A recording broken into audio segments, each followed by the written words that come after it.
Here we are. Here we all are. Hey, hey, hey, what's going on?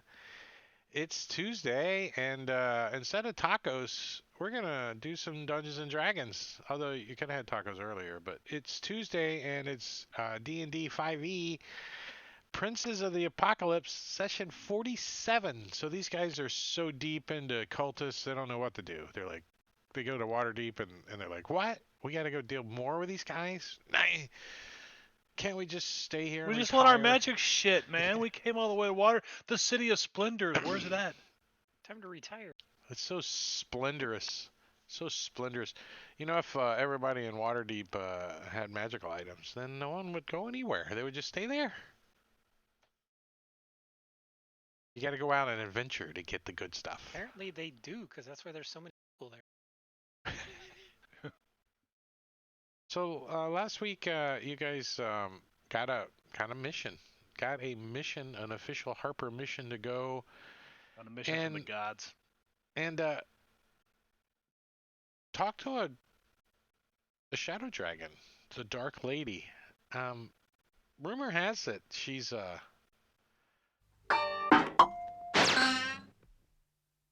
What's up? Thank you for the subscription. 8 months. Thank you, sir. I appreciate that, Caesar. The Shadow Dragon is supposedly a drow. Dragon is Female. a drow? What? That's the Yep. first Or I've she heard that. looks like a... There is some convoluted story about some kind of drow dragon, shadow dragons from a long, long, long time ago. Alright. Buy a scroll of Earthquake. Lapse Hill. What? Close shadow in hole. Yeah.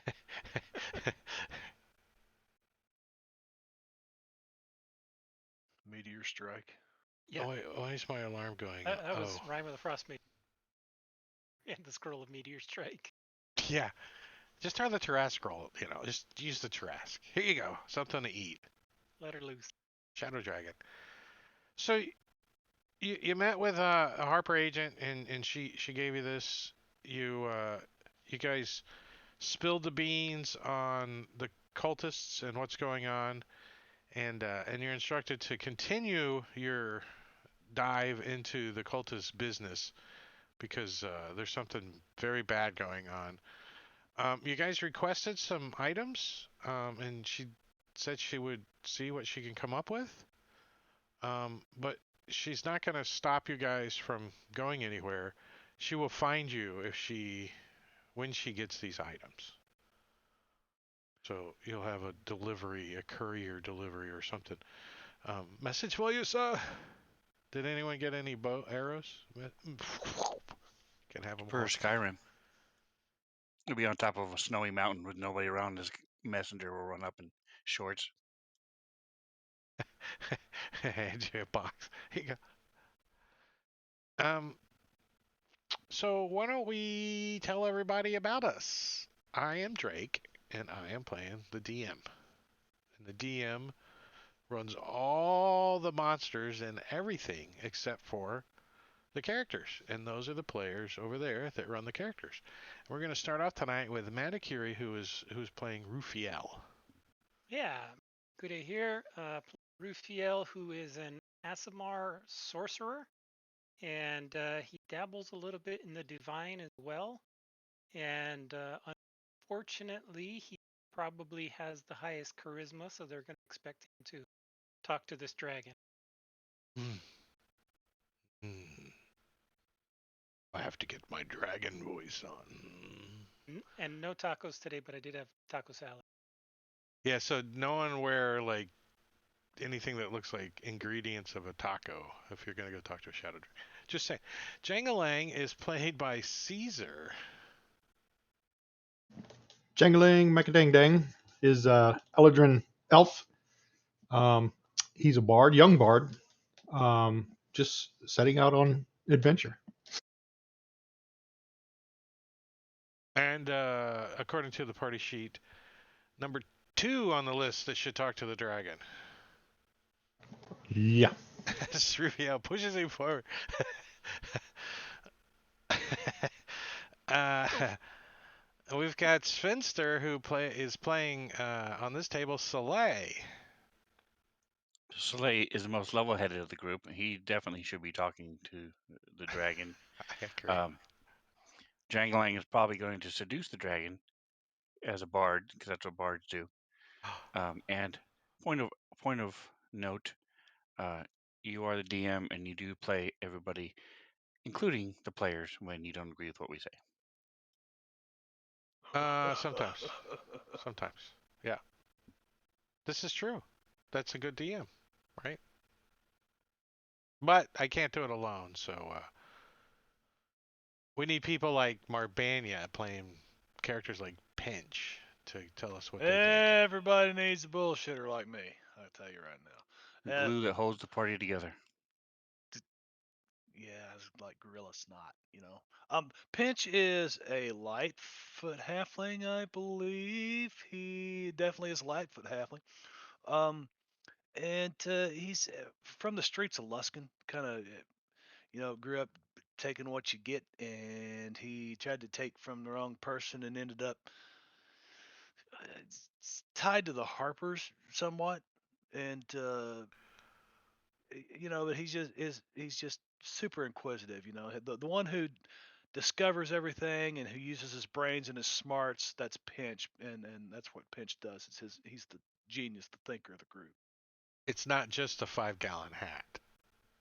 Duh, it takes a big hat to cover that brain, that noggin, man. And then last but not least, Valtrex playing Lumina. Yeah, hey, Lumina is a Elven Swarmkeeper Ranger, and he is here to help out the Harpers. Not directly affiliated with them, but happy to help out them because his brother is a member, and he must have picked up something here in the big city that he's not used to, because he's dragging a little bit tonight. He's a little bit drowsy, so. It was from the toilet seat. That's what it was. I got to stop licking those. Oh, Yum. And so we're playing Princes of the Apocalypse, and we are currently in Waterdeep. You guys, I think, finished up everything you needed to do in Waterdeep, and you guys were kind of deciding, do we want to go to the Golden Fields and get a batch of special cookies and take to the Shadow Dragon, or do we just want to go to the Shadow Dragon and see what's going on? I think that was the debate. Not a debate, but a discussion.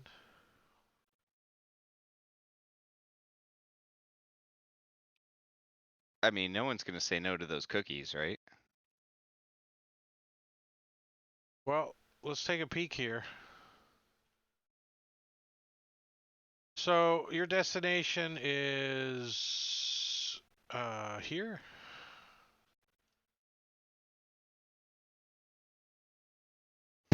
For the manor. It's a manor called the Rundrith Manor, and it's supposedly a ruined manor of like everything else in this area that's older than 50 years is in ruins. But she is rumored to have to dwell in the caverns underneath the ruins. And of course, you see the Golden Field. So I mean, you could, do the old river ride. now, question: she's been seen meeting with cultists. Do we know specifically which group? The air or earth or what? The agent saw robed cultists leaving the manor, so they didn't really specify what robes they were wearing or anything in the conversation that she had with you, anyways.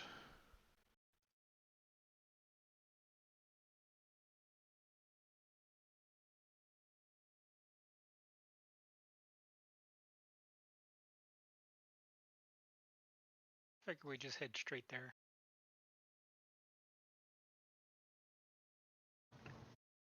Yeah, you're probably 4 or 5 days straight. Yeah. Can check in town straight. Watched Good. burn. Go through Amphil. Hey Yeah. guys, we're back. Yeah, may as See well. if they're rebuilding. If nothing else, I think P4D is mostly done with our character art, so No, we're he's ready to go. still got 2 more to do. And his Kickstarter went. I don't know what happened. He had to give everyone their money back. I did get my refund though. I don't know why or all the jazz, but Kickstarters are, fun.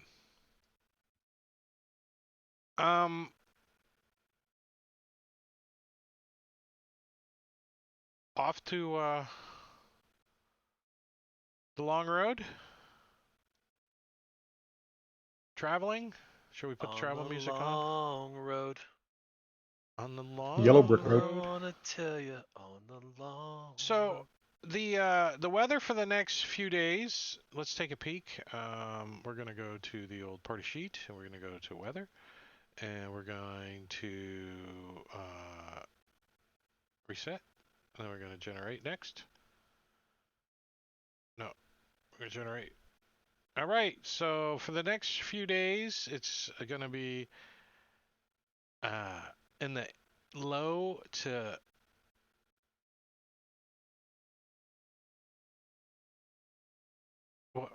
early summer,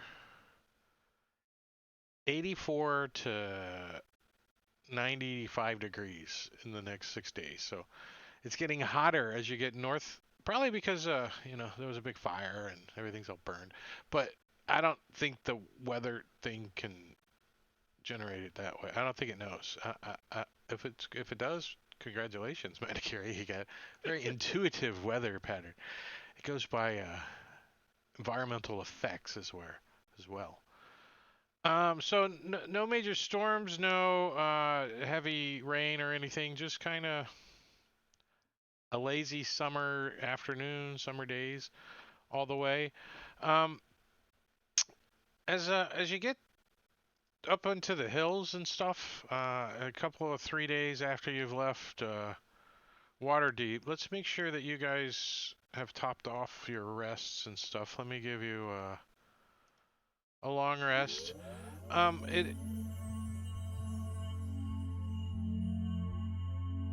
Any lingering effects or anything that need to get tended to? What's a ready arrow Dark shot vision. to the knee? What?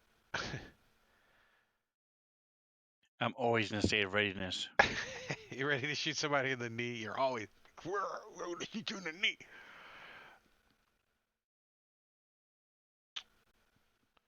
So you guys like coming down like out of some hills and into a valley, and you can kind of see that it's a boggy area. I mean, the road is a little bit elevated, so the road's not really boggy unless there's a lot of rain or something, and then it probably gets a little wet here and mucky or whatever. But on either side of the road, there's like big mud swampy areas, right? You know, just it comes almost right up to the road. These muddy areas too. And you remember coming through here last time? It was smelly and the flies, and you just wanted to hustle through here real quick. So on the way back, you tend to do the same thing. But as you're coming down the hill this time in the muck, um, you guys, Can I ask let's, one question? A yeah. little retcon. Everybody was talking about trying to remove the curse from Soleil. That was one of the things they were going to be doing in Waterdeep. Did anybody want to follow up on that? Or are we just going to move along? I don't care. Soleil doesn't care. But you did mention it. Did they forget, or I, did you run out of money? I forgot what curse it was. He's greedy.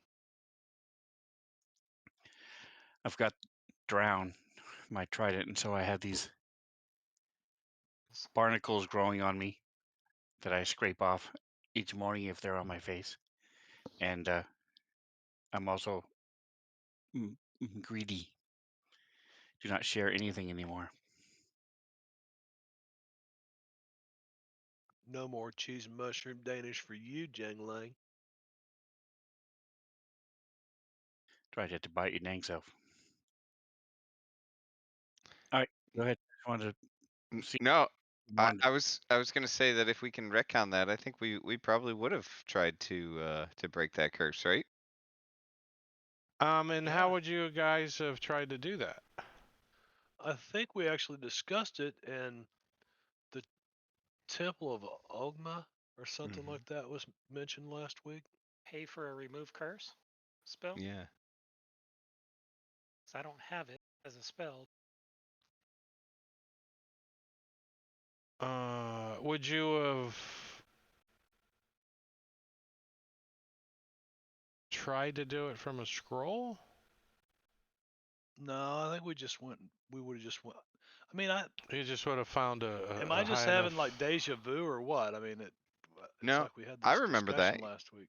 Yeah, I remember talking about the Okay, Temple of Agma. but I had just been vaccinated about 12 hours before, so. Well, I That's think right. the Well, conversation with the Temple of Agma came up because you guys were looking for knowledge or something. maybe that's what it was. Not Info exactly about the cultists. the. I mean, I'm okay with the retro on the curse because I think it got overlooked a little bit. Mhm. But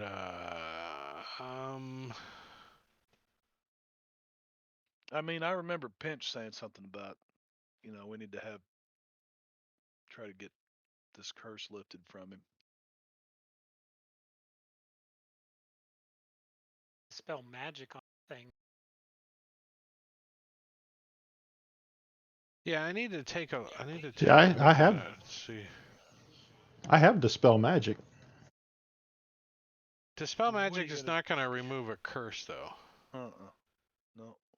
Well, not without destroying the item. And dispel magic is not going to destroy this item. It's one of the artifacts.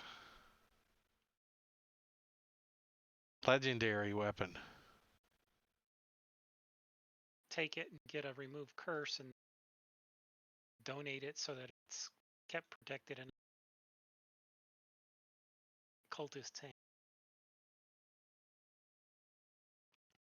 I think we could do it either way too. Like either just pay for the service or get a scroll, whatever ends up being cheaper in the long run.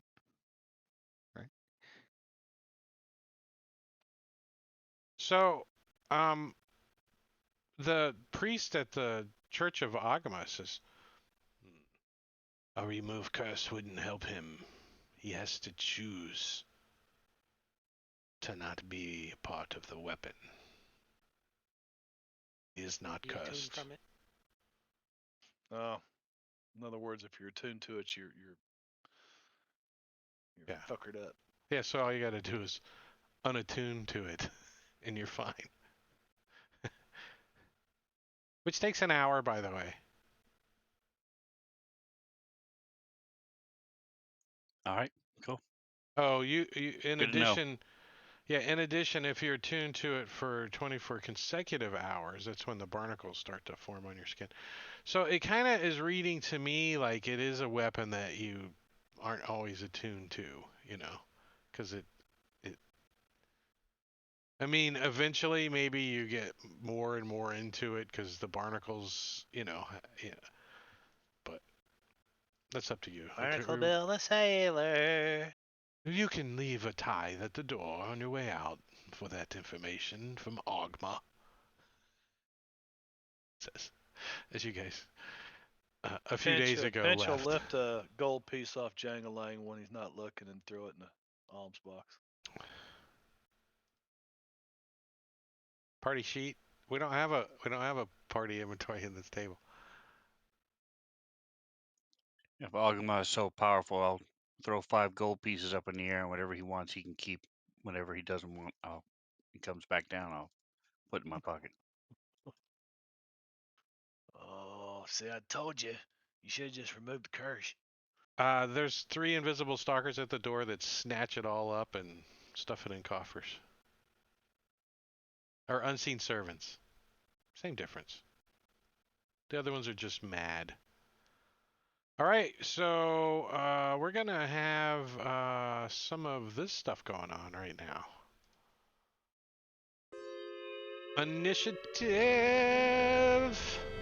As you guys come down the hill, you can't really see down into the swampy area until you kind of get where you guys are at, the line of sight. But when you do, it is a pretty interesting sight. There are a whole bunch of ogres wallowing around in the muck, and they are currently Chewy. restrained. Suck pig. As you They're guys come down restrained? the hill. Well, they're stuck in this goopy ass mud. I mean, they're enjoying themselves. You know, they got like sticks and they're scratching themselves and mucking themselves up and scrubbing and wallering in this stuff as you guys come down the hill. But it's really goopy. So if they have to do something, they're going to be like. This looks like a job for Fireball. Right? As Lumina, you're like, Too bad it's oh, not tar. you're the first one to notice them all, right? You thought there was like maybe a wild boar or something over there as you kind of come down the hill. There's something that smells funny. It's that swampy place again. Oh yeah. Oh, and then you hear, and they're talking to themselves and to each other in giant. So first I They go don't over even notice you guys yet. I mean, you don't totally have them surprise, but. well, first I go over to Soleil and smell him to see if he is the source of the stench. And then when I realize he is not, I say to the guys, should we just sneak by these guys? Where's this? There it is. I was like, where's Fantasy Grounds? On the stream. Just wave at him. Wish him a nice day. Have a nice day. What do Yeah, you I guys mean, think? the caravan that you guys passed a few hours ago, they can deal with them when they get here. They're totally. All right. You know, So the 1 silver piece a day guards that are guarding it, they can deal with them. all right. Well, then so Lumina's gonna go ahead and just take a shot at this ogre right there.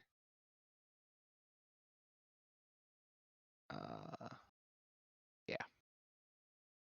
It's a little less goopy over there, but you hit him right in the ass. He's like got some kind of bush, and he's like scrubbing his crotch, bending over, and you're like, whap! And one more time. Hit him in the right cheek. He's like, wow! He turns around and looks down. He thinks it's something in the water, and then you shoot him in the other one. Then he looks up the hill at you guys. He's like, oh, his eyes get big. And I point at Soleil and back up. And he yells in giant, they shot me! Jingling is going to target this handsome ogre over here. And somewhere he's got reach into dentures his... from somebody. He's like, And he's going to cast Enemies Abound. Nice. And he fails it, so I don't think it does it on this turn. You reach in the mind of a creature you see, force it to make a tough save. Automated. Lose the ability to distinguish friend from foe regarding all creatures you can see. So I guess on his turn, he will make the attack. Every Is that right? Range of the attack, spell, or other ability it is using. If an enemy provokes an opportunity attack from the affected creature, the creature must make the attack if it is able to. That's pretty fun. So, so you're like on the ogre, right? Pretty much, right? And the ogre's like, huh? And you see him like he picks up a big. He reaches over and he picks up his club. He's like, and he turns and looks at his buddy next to him, and he's just like, it's not his turn yet, but he get the gist. Soul Patch? It's a female. It's a female ogre. Luscious Mauve. Soul Patch. She's like, when she stands up and it's her turn, you guys all of a sudden have way too much information because she's got a mauve soul patch. You don't know why. You thought it was a troll. What was those little troll things with the hair? Trolls. Trolls. Is that? Troll dolls, yeah. Yeah, troll You doll. thought it was a troll doll stuck there, but it's not. It's not. Soul she's patch is a gonna- little thing right here on your chin. Yeah, Drake. This is the Soul Patch, man, right Patch of beard. But you know, Kind of and looks like a chin. That's what I'm saying. Drake takes things to a whole new level. That's not a level. That's like a. He lowered the bar percentage. from here down to about here. Now the parted tuft. That- That, The could be arguably parted anywhere tuft, else. the bearded clam. So she's gonna try to get up off of out of this muck. She's gonna try to climb up here. She's gotta make a. That's kind of nice. When I was setting up the encounter, I put in the advanced effects on one of the ogre NPC sheets, and it put it on all of the ones that went in, but is the ones in the module now all have restrained on them, because all my ogres now are going to be restrained. Is that what's going to happen? Nice. Yes, and that's how that works. So if you want all your fine with ogres in the module to be restrained, do advanced effects on them. Module. They're always going to be taking a mud bath. So she's got to make a strength athletics to get out of here. She doesn't have any athletics, but she definitely has some strength. And she does not. So she's like slips and kind of flops around a little bit, and is still restrained. And that's it. It's just she can't do anything. Stubby right arm. Stubby right arm is also going to try to get out of this muck.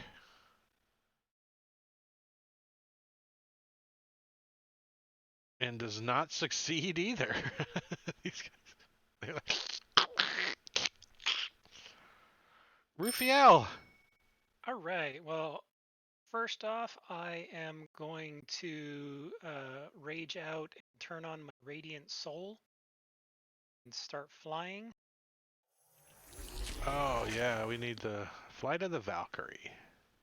Dun, dun, dun, dun, dun. Fly Fly up 30 feet.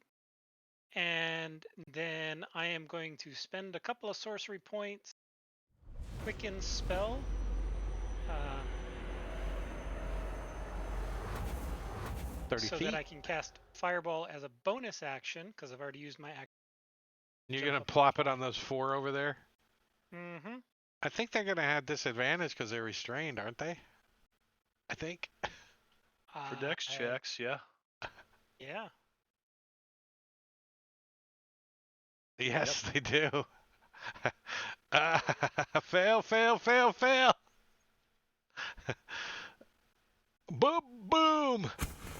And like, so there's like a small like layer of methane that's been, because they've been in here farting and doing all kinds of stuff. So not only do they fail their saving throws because they can't get out of the way, it causes like a shot glass effect that you lit on fire to kind of the blue, and it really freaks them out, right? Because not only did they just burn by fireball, but the whole thing looks like it's just some methane burning off real quick, but it looks like the whole thing's on fire. Rufiel's just cheering. He's been waiting for a while to do that. So the guy made a saving throw. Yeah, he's For succeeded, enemies so he's no abound? longer. Yeah, he's no. I gotta take Because he that took off. damage. Sorry. Yeah, Well, 41 points. That's okay. That's okay. Yeah, probably worth it. right. I feel your Slay. pain. Last campaign, I did that all the time. So I go running up 30 feet and stab this guy in the face hole with drown. It's a little squishy and a little slippery here, but you don't have too much trouble getting your feet as you go running up. I have my ring of swimming, so I'm okay. You do. You smack this guy in his stubby left arm twice. He's like, parted tuft. This is the other gal's sister. And,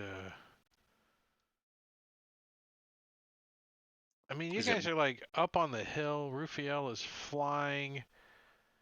She's gonna try to get unrestrained. I mean, what else could she do? She could try chucking a javelin that's like covered in goo, like in long range. I don't see it. I think she's just gonna try to get out of this muck. Come on, high strength check. Yes! So she does break out of the restrained. 5, 10, 15, 20, 25, 30, 35, 40. So she scrambles up onto the grass here, and she's like climbing up and standing up, and she wasn't really prone, and then she's like shaking herself off, and you see her pick up her club, and then she kind of does like one of these little combs her hair, but down there, and she parts her tuft, and that's her turn. So the guy with the dentures, you can see they're like way too small for his mouth, but he wears them anyways.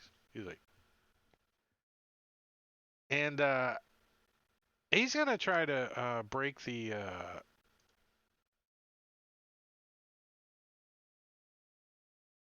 one of these buttons. What? That one. Oh, What? One of these buttons? You should try to break one of these buttons. I'm pushing the wrong button to try to roll the old strength. All right, so he's like stuck still. Pinch. Pinch is gonna take a couple steps back. Like Looking at the, is that really what I think? Oh my god! Oh my god! Like and he'll take aim with his short bow, but first he's gonna use a bonus action to try to find the best spot to stick this thing with some Wow, insightful come on. fighting. I- Yeah, insightful fighting. So it is a contested deception versus their. Let's see, my insight versus their deception. Or which is deception is charisma. Charisma. Yeah. Charisma. Shoot him right in the tuft. And it's a check.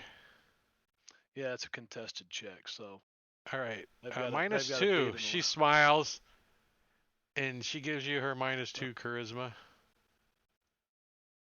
Right there.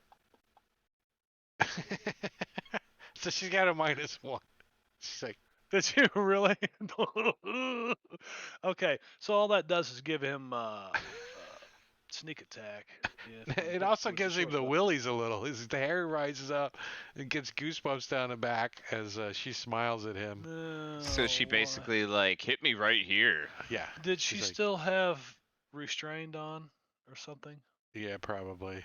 Oh, but it still hit. Which one is It she? still dropped the second 14. Still would have hit. Parted tough. Yeah. Let's see. Yeah, let me delete that. All right. Roll damage. Stick her in the Okay, top. Now, how come it switched my sneak attack on turn to off? Because That's what it's you supposed just to do. used it. You just used it. It's off Okay. currently. It It swaps it doesn't- out for the DMG effect.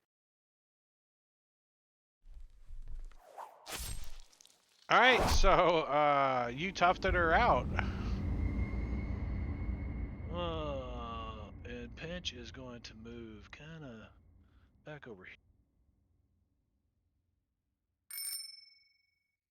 Natural horseshoe mustache. He thought it was a Dirty Sanchez, but it is actually a mustache. And he's going to try to get out of the muck over here.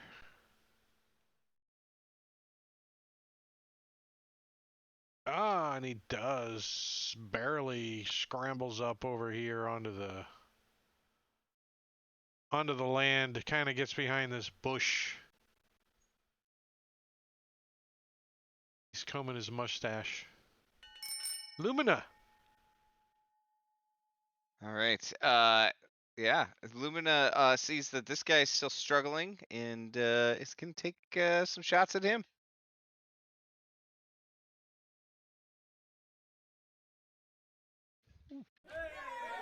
Oh.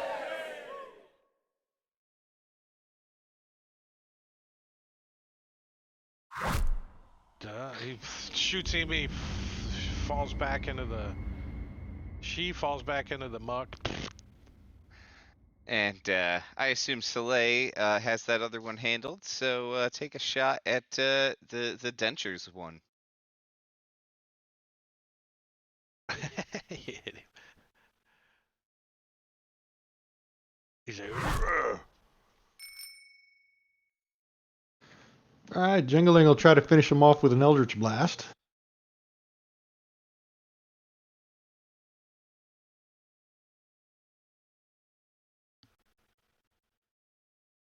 And that hit. Damn it. Damage. Oh, that's enough.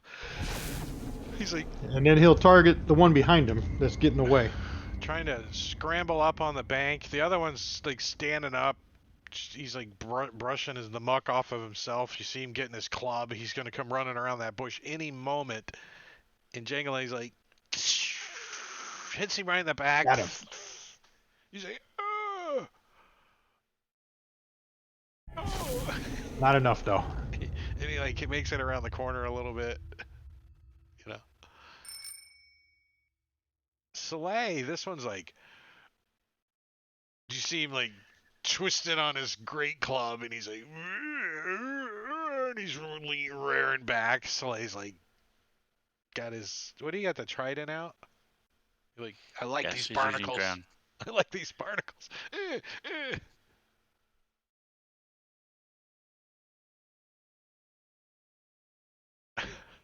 He's still hit with a 4. He's stabbing this thing. He stabbed into him. The ice back forms in the- around it where it hits him. He pulls it out and look around, see if there's anything else in this area. You can hear some commotion coming from over behind this bush.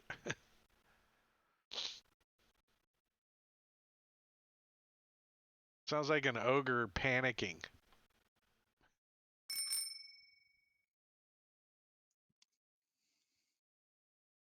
gonna shift there. Pinch. Let's see. Pinch and move forward to there. Once again, he's going to use his insightful fighting.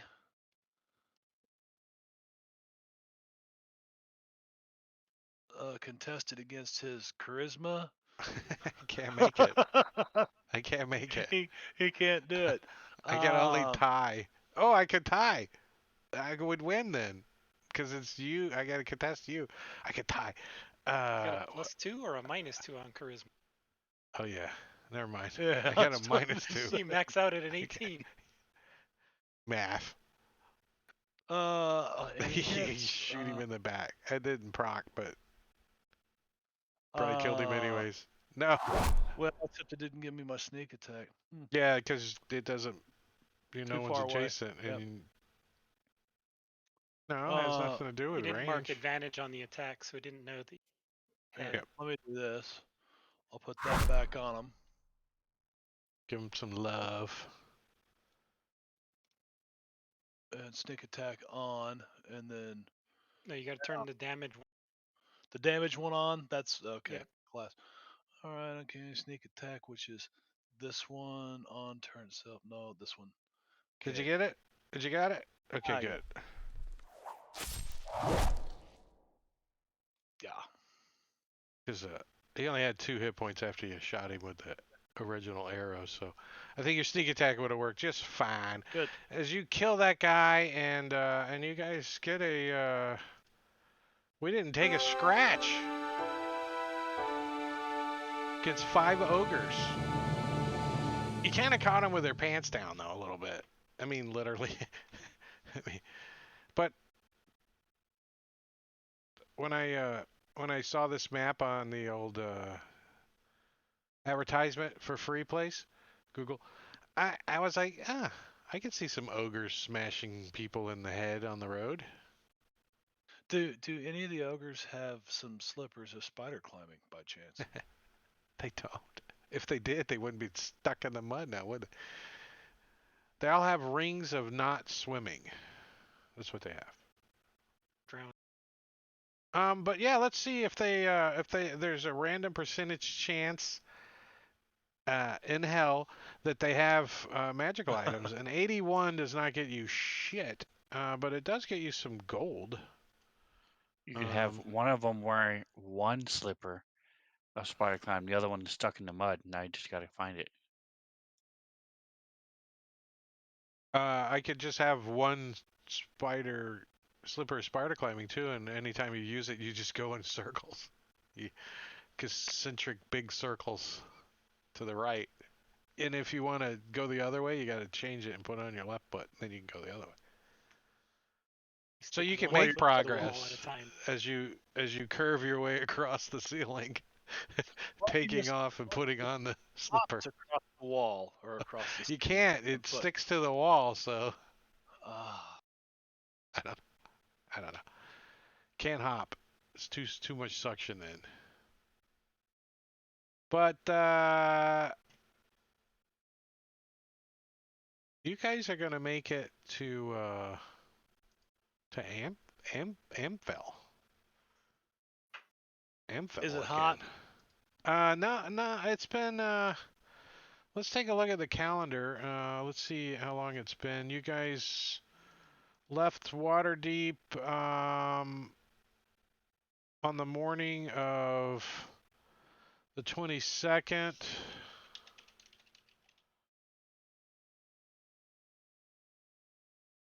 And 1, 2, 3, 4, 5 days arrived in Amfell. Again, I'm just plugging these in real quick. And so it's when you guys get to Amfell, it's about 2 in the afternoon.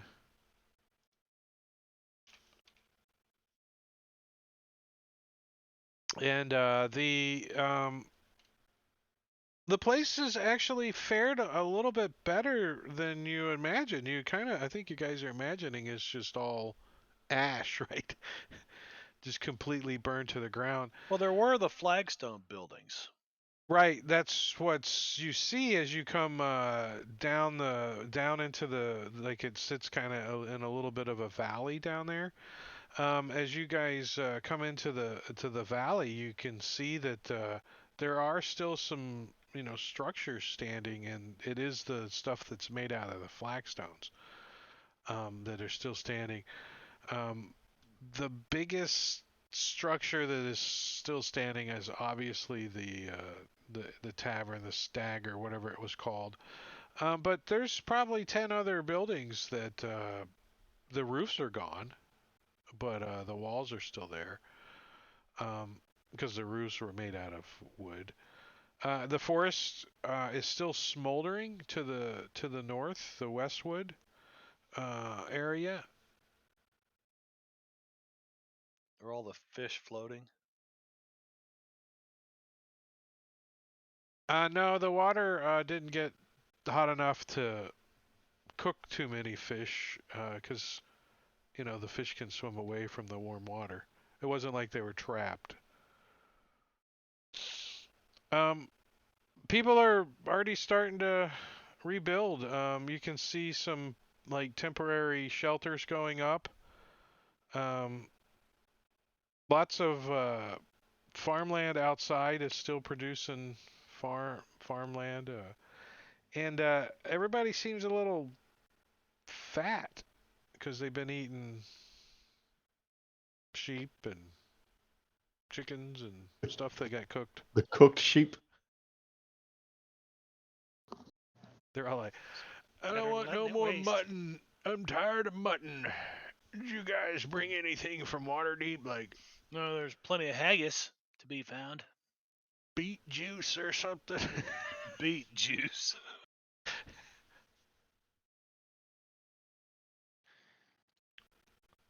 But they don't offer you any place to stay for the evening.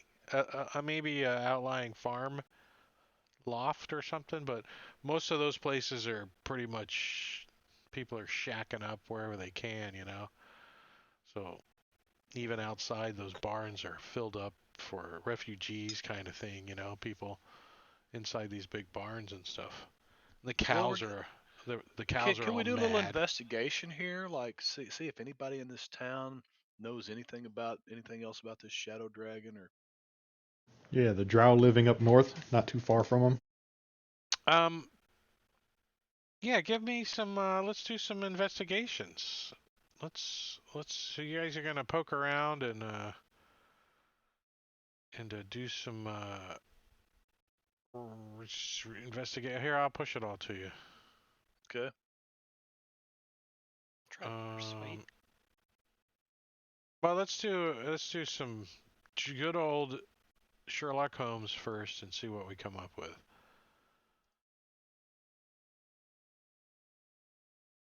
Everybody uses some of their noggin and kind of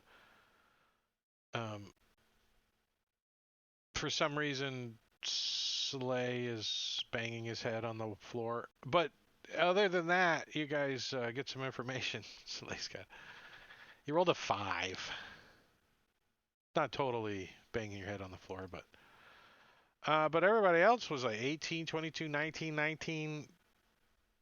Pinch with his 14. Still pretty good. So what you guys get the gist of is the Dark Lady that layers underneath Rujit's Manor was told that she was a shadow dragon by the Harper agent in Waterdeep. But that's not what you hear in Amphil. You don't hear anything about her being a shadow dragon at all. But you 100% hear that she is a drow.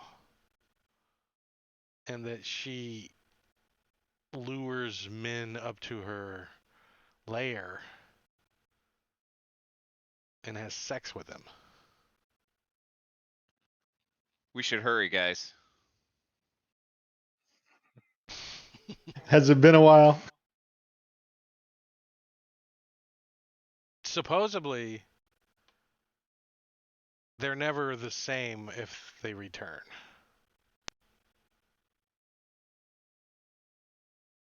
And with the 22, I'm sorry, Pinch got a 22 investigation roll because this really interests Pinch. He's like, really? No shit. Can't find no not a shit. single man in town that That hasn't had his turn. no that has been there. Men don't come back. Implication.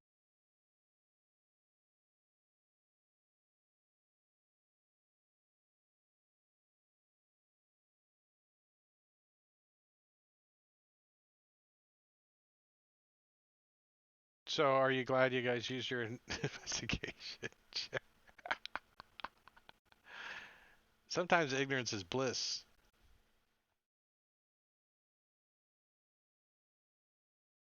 Well, I think we're going to need a decoy. Which one of you guys volunteers? Because Jangalang's the youngest, with the most effeminate skin, with dressing. Could seduce her. We could gussy him up some, couldn't we? He might clean up okay.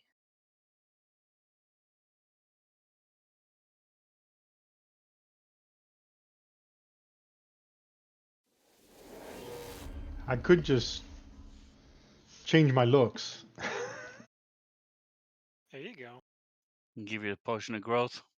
You can be large for once. A medium creature. He is a medium creature, but on the bottom edge of medium. You know what I mean? Yeah. Must be cold out. He put newspaper in his shoes to get on the bumper cars at Disney. I'm just saying. You have to be this tall to ride this ride. He's like, Go. oh, you broke up. I've been getting a lot of you partially conversations the last couple of times, John. Yeah, I think you're Like- letting off the button early or Are something. you push to talk or are you voice active? No. Voice Check your active. sensitivity. It might need to be turned down just a little bit or up or You're less gay, man. active. Less active. So what is you guys' plan on going up to this manor? We're gonna send Jangling up to the door with some chocolates and flowers. Well, the chocolates Frog, you wanna are court an chocolates unheated are ride? pretty hard to get in Amphil currently. Oh yeah, For some reason, there's no chocolate to be had in no Amphil chocolate. right now. The little blobs of puddles of stuff that is melted into the pavers. I don't know how good this guy's self spell will work with this dragon. Well, we're about to find out. Yeah, now, there's nothing there's nothing like a first level spell against a dragon, right? Yeah. Second level spell. You got high hopes. So I don't mean- think the object here is to disguise yourself totally from who you are, right? You're just trying to amplify the sexual appeal of yourself, right? Well, I was going to offer Pinch up as a sacrifice. Oh, Like you little with a menage a gag trois. ball in his mouth or something. Yeah. Little gimp. I mean, I know there's movies Get the gimp. with dwarves in it. I think they were forest dwarves. I really do. I think they were forest dwarves. I'm so having you guys encounter some forest dwarves in that campaign. You guys random encounter a group of forest dwarves. So Taunt would be right for once.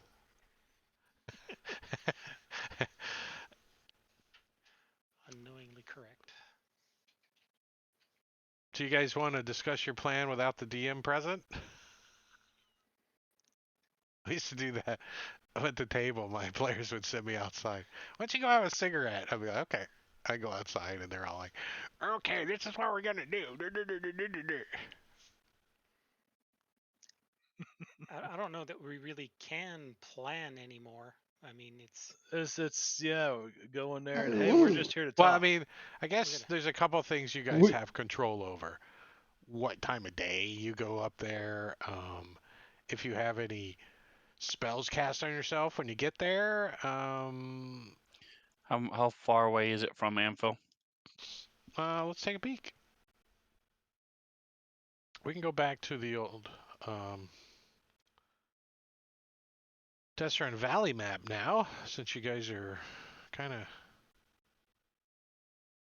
getting back here. So, 10 miles. yeah. It's yeah, and it's actually on this side of the hills, so less than 10 miles probably. Ish. So half a day. Where's this lake that was supposed to be right next to Anvil? Amphale.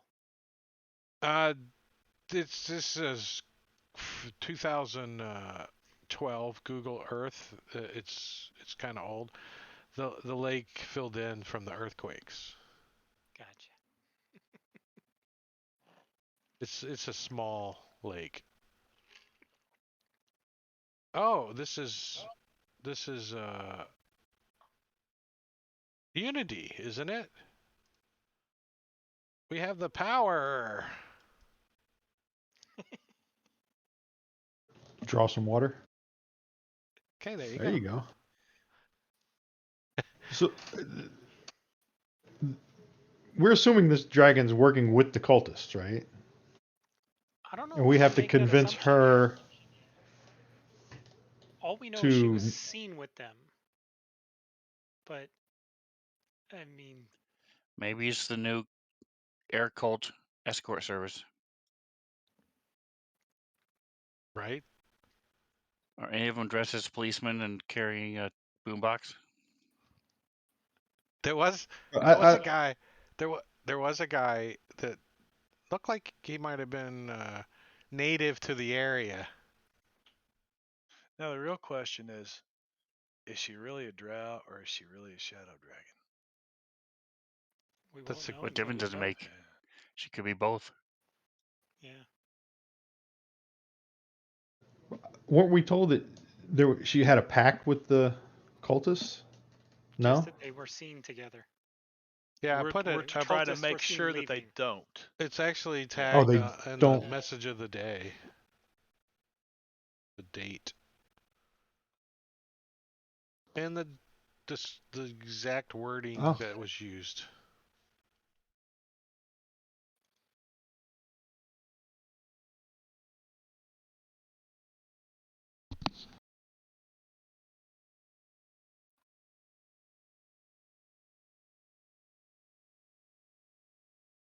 So there's not really any proof that the cultists and the dragon are working together, other than the fact that no one else has ever been seen leaving the manor alive.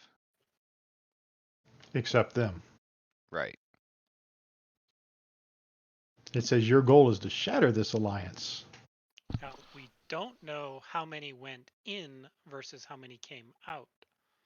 It could be that she got full eating half their party and then Let the rest go. just stopped. Yeah, and the conversation that you guys got was, it wasn't the agent that you met with that saw this. It was reported in, from their spy network, because that's what Harper's are. The spy network. It's the CIA, in Waterdeep, kind of thing. But they reported that the robed cultists leaving the manor, and no one leaves the manor. I mean, that's just kind of. I mean, So that's pretty even- much what even you if we- guys get here. No one really leaves the manor, but somebody's left the manor, because how would people know stuff, right?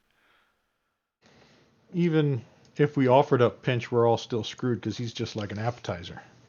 Right? That's like one scrimp. So let's Just find make her actually hungrier. Let's Small find enough an to get ox stuck to between take with teeth. us and we Oh. can offer it as a, buy an ox off wherever we can find one, some farmer that had one survive, and then, or all of this food that's around here that everybody's eating, all this cooked lamb chops and stuff that are left over, we can pile up a wagon full of it and offer that as, hey, here you go. free That food. would be interesting. If Don't eat she us. indeed is a drow. Right. Right. I was gonna say we show up and find out she's not a dragon. She's a drow. She's like, you didn't bring me a spork, did you? They didn't have a vegetarian option. Sorry. Mushrooms and So, off to the manor you guys go? Yeah. Yeah. Let's go. All right, let's set the calendar that you guys stayed the day, the rest of the evening there, and in the morning, you guys get up and leave towards the manor, arriving at Randolph. What's it called? Rand. Where's it at? Rundreth Manor noon. before Rundreth we go Manor. in, I'm gonna cast Dark Vision on Pinch. Just Just case we so have you to can go see in the look dark. around. Yeah, Just you in case we have to probably Is- that probably wouldn't be any kind of metagaming since she's rumored to be a shadow dragon underneath the manor and maybe a drow. So dark vision's probably a good thing. Is this the next day after our rest? Yes. Yeah, let me I'll reset. I'll let me reset my push, slot. Let me push I just used so one. everybody gets Okay. it. No, not roll initiative. Not yet. Not yet. What the hell? Sometimes this menu button just frustrates me. Like, I think if they were colored, I would probably do a little better. Yeah. But- The problem is when you do stuff like that, then it becomes a pain in the ass to make a new theme, because then you got to make new versions of the buttons, as opposed to just applying a color shade for your theme. And there's like 17 themes just hanging out that no one uses. Dagnabbit. Yeah. Actually, the next campaign I'm gonna try using a different theme. I think I want to use the wizard It's a nice one. desk theme or something. I think it's called. Yeah, we're gonna try it out. I like the default Decent. one because I'm used to it and it looks Dungeons and Dragony kinda. But like on your table, Empire of the Ghouls, that theme works perfect for that. Yeah, I love that one. Which one is that one? It's one of the old ones. It's like Dungeon or something like that. Yeah. All right, so let's get up here to this. So it's around noon, as you guys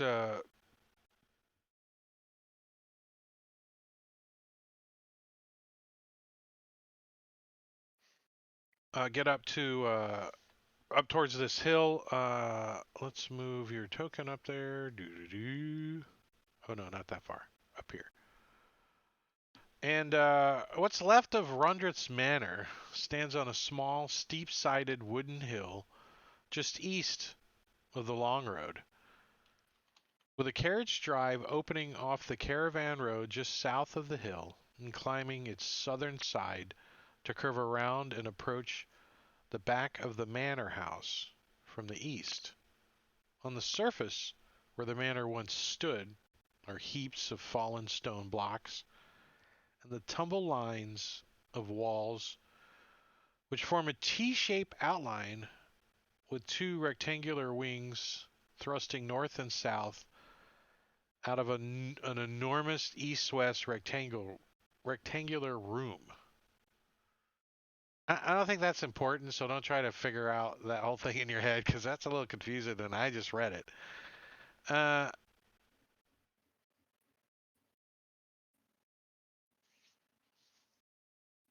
There's you can still see that there's like part of the three-story structure still intact, and part of this huge room, and you can see that there's several of the soaring stone chimneys still standing too, as typical in most, like places that have fallen and burned down. The chimneys are just standing there. Why don't they just build the house like a chimney then? Frick it, it would still be standing, right? Right. Uh,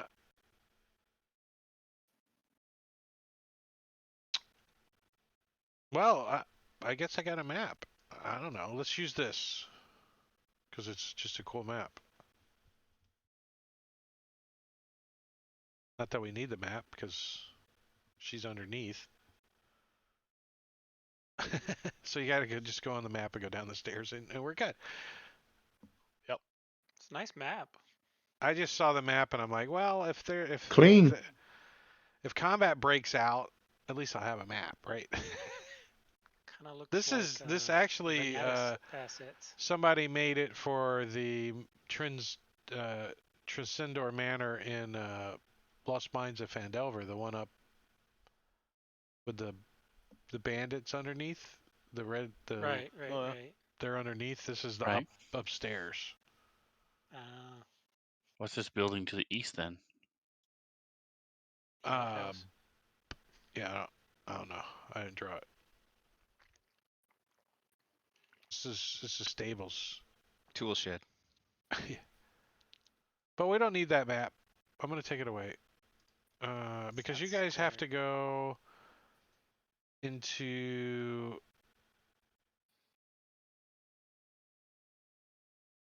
All right, so the two wings of the manor are fallen stones and forest now. Bits of flagstone floor can be seen amid the bushes and trees growing in the feast hall. With a little exploring, the characters find a hole or stairs that lead to a stairway down into the earth.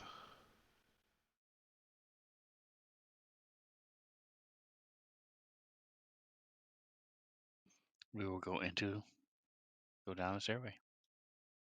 Are we trying to sneak down, or are we like, hello, anybody home? Might as well announce ourselves. That's what I'm thinking. Ding dong, the dragon's dead. Which old dragon? That old dragon. Yeah, so Hello? as you start like down the stairs, you can see your dark vision starts to adjust or whatever as you can start to see down the stairs. And Soleil, you're going down first. Correct. So Soleil starts down the stairs, and the rest of you kind of get and watch him, as you start to try to make your way down these flagstone stairs. And you can see he just steps on what looks like a step from the distance, but is indeed a hidden trap. And the stairs just collapse from underneath of him. And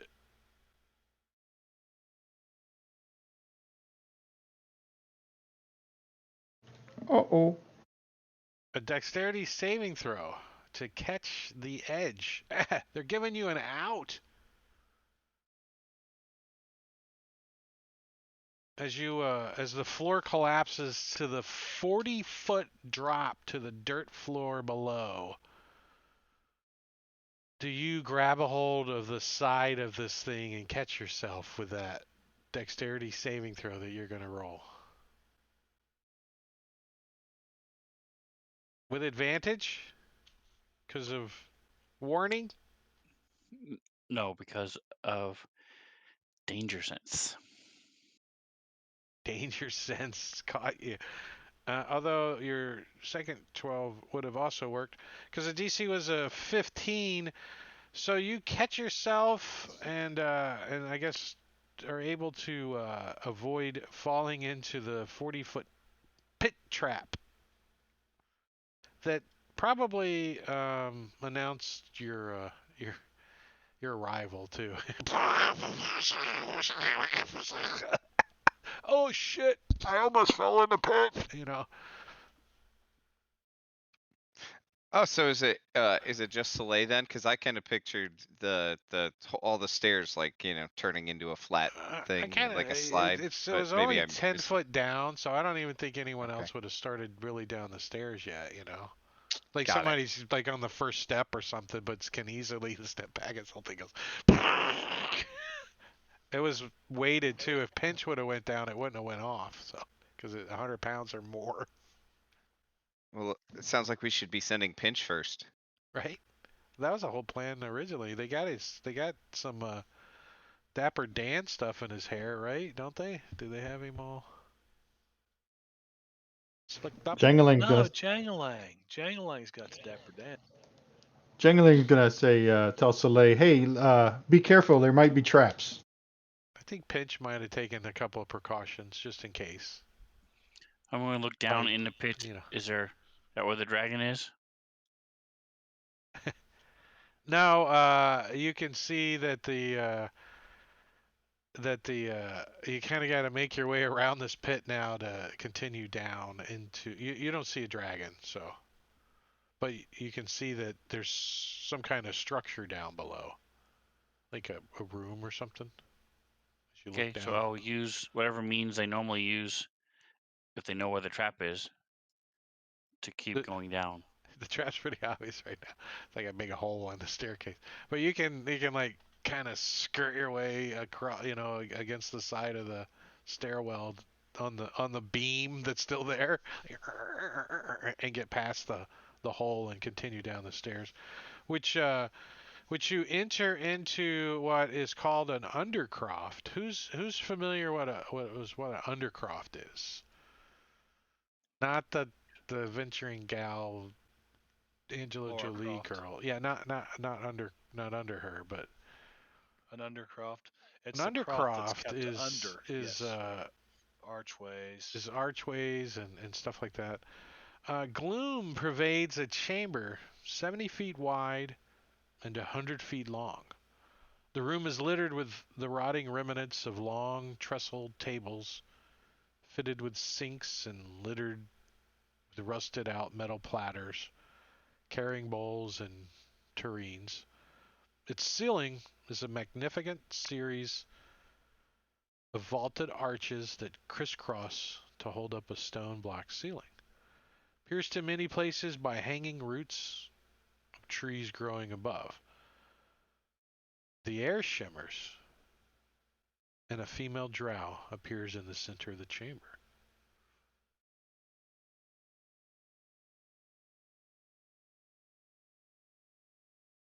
Oh, yes, it does. Okay. What was her name supposed to be? Since we're in the dark, can anybody else see it? The Dark Lady.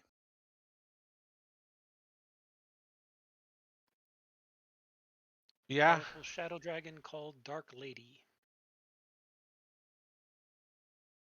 She says, I suppose one of you will reset my trap for me? I'm pretty good at that. Yep, I could probably do She that. says, what do we have here? As she starts walking closer to you guys. So I'll sort of nod deferentially and greeting, Dark Lady. We have come to speak with you for a minute. Who might you be? Motion past Lumina. I am Soleil, and this is Raphael nice. and Jangalang and Pinch. And hidden there in the shadows there, that's Lumina. No sense in staying in the shadows, friend. I can see clearly anywhere in here. I can sense that you are alone. You didn't bring any horses? Or pack mules? You must be adventurers. Well, he's gonna bring you an ox, but it didn't work out. Most of them got baked right in the damn field. You wouldn't believe it. I'm not interested in oxen. Unless, of course, they have muscles like this one. And she points to Soleil.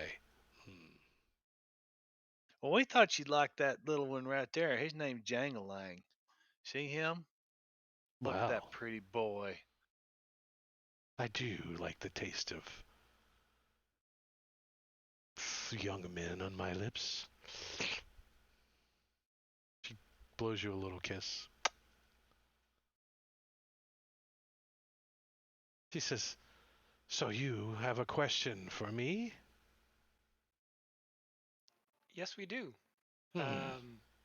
Perhaps My name is Rufiel. we can and, exchange informations. Some That would be repartee? agreeable. Absolutely. You ask me a question, then I ask you one. All right. A bit of information exchange. Please, come in a little closer. You know, because you guys are like still kind of hanging out in the back of the room a little bit, so she draws you in a little bit closer. You're not quite sure what the breath weapon of a shadow dragon is, but you have just entered it. Probably wouldn't survive it anyway. So. Right? Remember Shadow Dragon's lower levels? Remember? He used to take levels away? It sucked. You're like, oh, I failed my saving throw. You lose 1d3 levels. What? How do you do that in Fantasy Grounds? Do you have to do... You'd remake the character. You got to do, you know... RO... You got to do it backwards? I don't know. Yeah. So she says, "Go ahead, Rufiel. What do you wish to know?" All right. Well, to start off, I would like to know who I'm dealing with. We have come here seeking to meet with the Dark Lady. And I'd like to know if you are the one that is known as the Dark Lady. Indeed, I have been called the Dark Lady for 4 generations now in this area. Whose generations? Human? Elf? Of course, your kind. I am not from... I am from the Celestial Realms. I am an Aasimar. Indeed, Neither human nor... Your generations are still... I meant decades, not generations. Decades. Okay. The wrong word. Gotcha. Decades, I have misspoken. Sometimes my translation is off to common. Perfectly understandable. Perfectly understandable. So you have a question for us? She says, "You don't want to know who I am. Who sent you to see me?"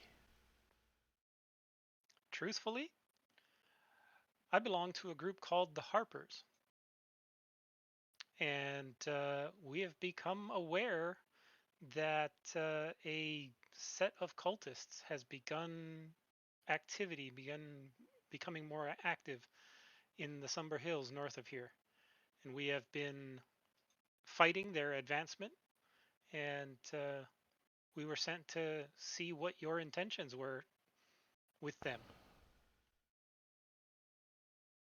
My intentions with these elemental cultists that have moved into the Somber Hills.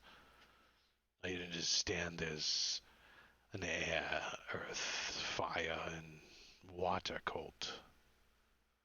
That is correct. I have heard of their names, the Howling Hatred and the Eternal Flame and so forth. So I am aware of these cultists, and indeed, they did send an envoy.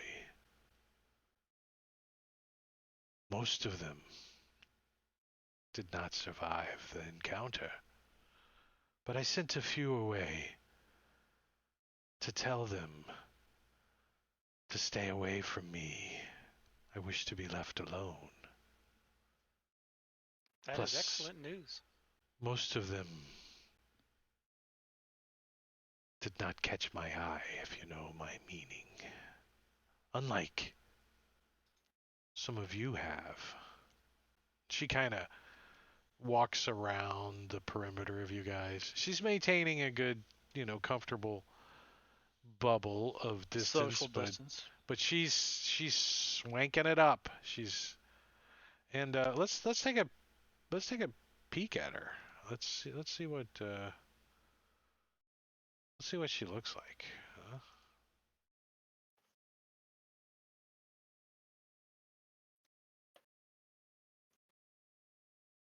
Jangling, that's pretty much up to you. I think it would be pretty obvious.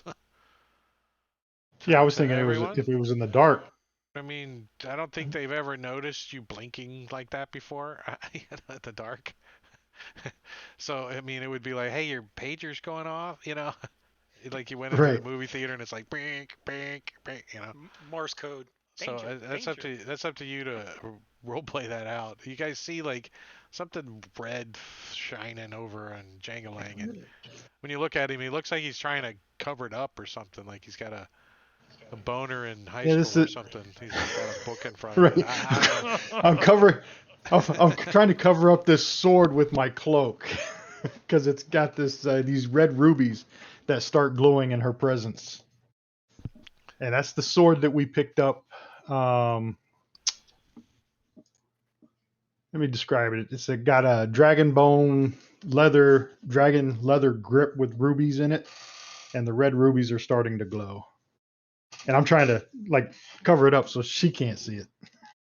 Does it do extra damage to dragons or anything? I'll link it. There you go. It's just a +1. It's just detection. So she's definitely a dragon. Okay. Or she's got one downstairs. She's got one in her pocket, maybe. She could have one in her. Right. I mean, there's a pretty big room. Pseudo dragon. There could be a shadow dragon hiding in here too. You don't know. Uh-oh. The ITC showed up. I will bow to her and say we greatly appreciate your candor in letting us know your intentions towards these cultists. This small group has recently cleared out 3 of the cultist encampments and are happy to be on our way to clear the rest out. She says, these cultists that you speak of, are they organized? They do appear to be. Do they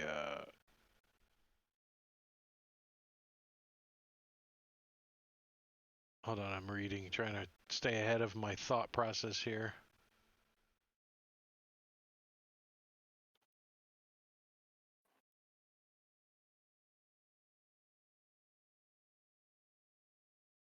She says, I wish you to tell me how these individuals, these cultists individually have organized themselves. I don't think we should role play that out. But Yeah. So I'll explain how we met in the various places in the hills, and we found the various little locations where above ground, and then we chased them down underground and found the underground dwarven city, and then we've been clearing them out section by section. Give me an insight check as you're talking to her, and you guys are kind of chit-chatting back and forth about it. Mm-hmm. And she clearly, you can tell that she doesn't really care about the communities and all that kind of crap so much, but she seems keenly interested in like the techniques the cults are using to sow fear and extort control. Okay. That's what she seems interested in. Just. So I'll go into detail about what they've been doing to the communities in terms of damaging them and So going you in mentioned and the infiltrating devastation them. orb to her? And I will Oh, absolutely mention the most recent one where the fire cultists attempted an attack on Amphail nearby and unleashed this orb of devastation that caused the fires. she says, I understand that you suspect that these cultists are not alone, and you are right to assume that they are not working alone. There is an ancient evil underneath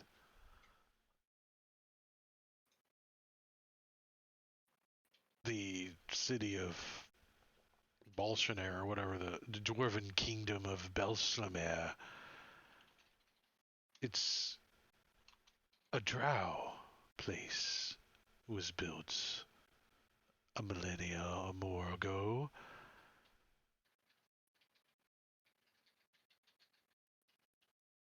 The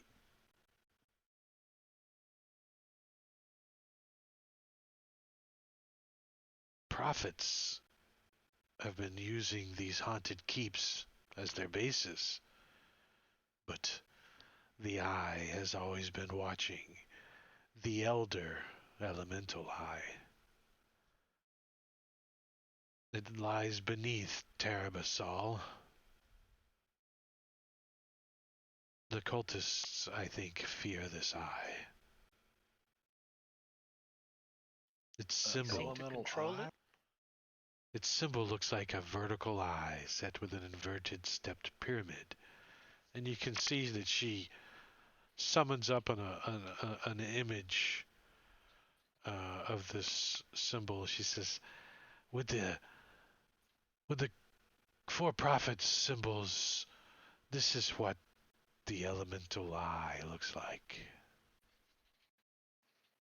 And you guys have seen this a few times. Yeah. Not together.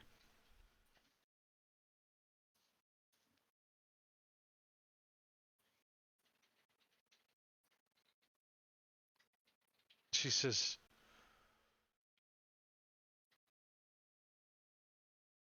so your mission is to clean out these cultists? I was just wondering, Rufiel, you talk about these devastation orbs. What if they brought one of them earthquake devastation orbs right in here into our dear dark lady's place? It would just bring it all crumbling down. It'd be awful. She says, that would be a shame. This lovely place crumbled to dirt. These people I are agree. bad. You can't let that happen. I have You have no to intention of finish letting that them. happen. They do She seem to be says, growing in power. Or She getting says, desperate. centuries ago, a drow named Vesserin Devere used the power of a shrine.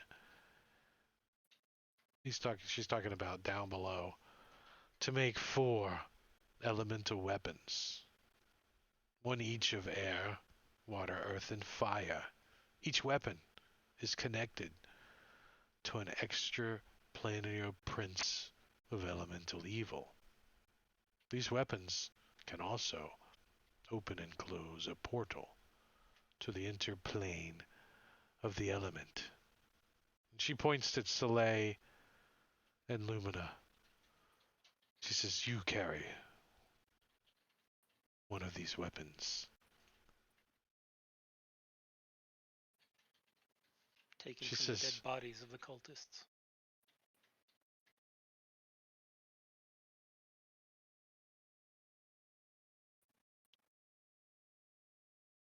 She says, have you noticed any signs of division or rivalry among the 4 cults?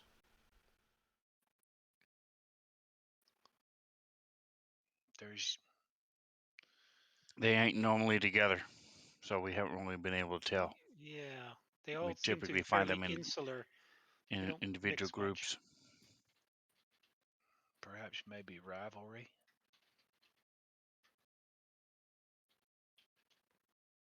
They'd be much more dangerous if they worked together, but thankfully they're not that bright.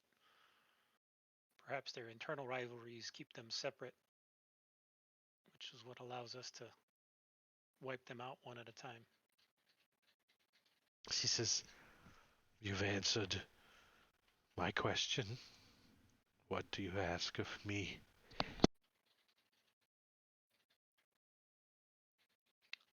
At this point, all I ask is that you allow us to leave in peace to remove this stain on this land.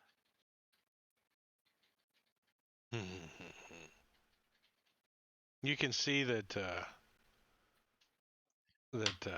she fades as an illusion would, and you can hear deeper into the cavern a new but familiar voice, an octave lower and far more menacing than the drowse, echoes through the chambers, saying, "Now depart and never return. You are no longer useful to me, no longer useful, alive, at any rate." I'll Kinda bow and GTFO. sinks into your bones a little as the voice of a creature much bigger than the drow, and the little lights on the rubies start to heat up.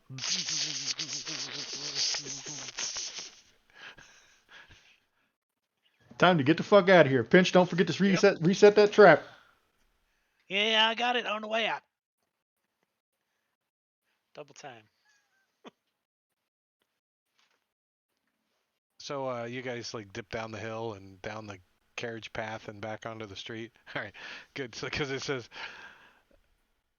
she Don't doesn't stop for, like, respond 20 to you miles. guys after the conversation. If the characters refuse to leave or go out of the way to provoke a violent confrontation, she emerges from the shadows in her draconic form and attacks, holding nothing back. Holy crap. Yeah. Let's see. What is she? You probably could Pinch take her. Pinch She's a says he's gonna CR-14, so. need some grease That'd be to tough. reset this, and gets a handful out of Jangalang's hair that we got him all dapper danned up there, and then he greases up the mechanisms and resets the trap. And I'll reach out telekinetically and help Pinch as he's resetting the trap. Yeah, it only takes you a little while to reset the trap. But yeah, she probably, Don't linger too long, Pinch. yeah. Up and Oh, out. cool. If she'll have if me you wrapped die from around her her breath finger. weapon, which is likely, you come back as a shadow immediately. Nice. Start beating on your friends. Like a normal shadow, or like the shadows that I threw at you in Empire? That big one that. An undead shadow, it says. So a normal shadow, not the jukey shadow runaway kind of jukey guy. No, no, these are just shadows that come out. Wow. Shadow Dragon. Do we want to do a break at this point? Yeah, it sounds like a good spot. It's exactly a Yeah. perfect spot to take a 10-minute break. So we're going to take a 10-minute break to do our break stuff. I am going to put on a slideshow and start a timer. Set the timer for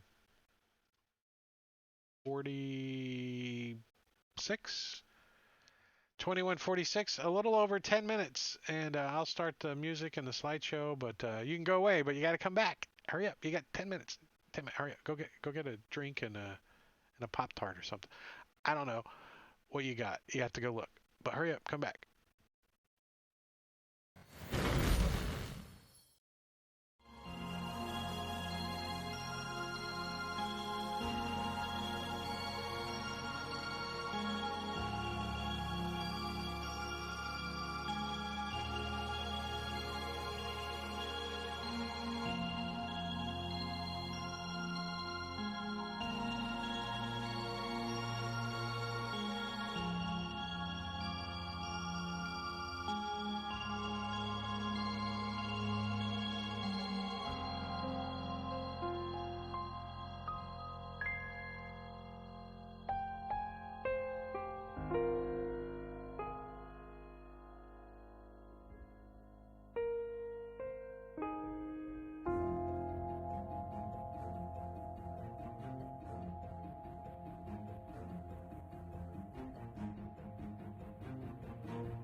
All right, so we're back.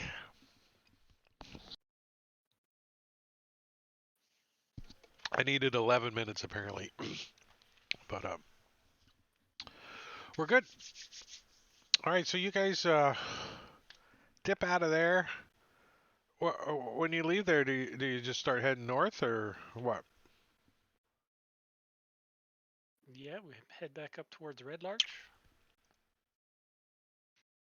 Get I back don't on the think we need road? to. Yeah, we don't need to like warn Amphail. They already know to stay away from this place. Yeah. Going to the last laugh. Yeah, I lost seem to have lost my little flowchart note that I had. The flow chart, huh? The flowchart note. Let's take a look at the flow chart. Let's see, do I have it? Where do I have it? Player screen? No. Here it is. So here is the flow chart. You guys are currently Kind Here. of right in between here. right here. The last laugh. The last is- map.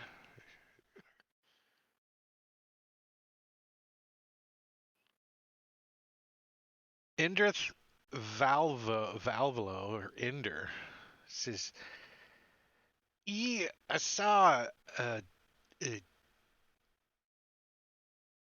heard a report from somebody that there's a human skull. His jaw sagging is pinned to the trunk of a tree out by a big black arrow protruding from one of his eye sockets. It's like stuck in a tree. Tell you where Hey, it's those at all if over you the want to place. go see it.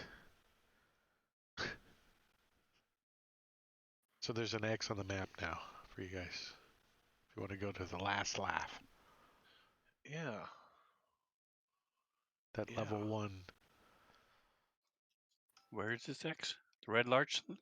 Yeah, near Red Larch. Destron Valley? No, that's. I'm not seeing it on the Destron Valley map. Yeah, I don't see an X.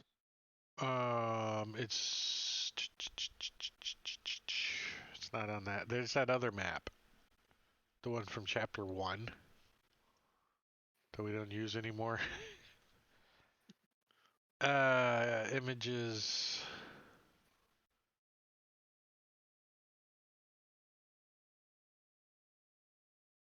Nettleby Ranch. Level 6. Nettleby Ranch for some bumblebee tuna. Actually, it's chapter 6 in this one, right? Level 1's in chapter 6. Yeah. Some good arrangement. Yeah, it's not confusing at all. It's not confusing at all. But why? Wizards is good at that.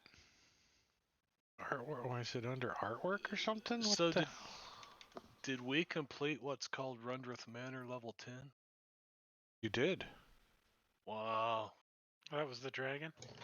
Yeah, I think we went there a little early. That worked out as good as I could have hoped. Glad we didn't get in a fight. Yeah.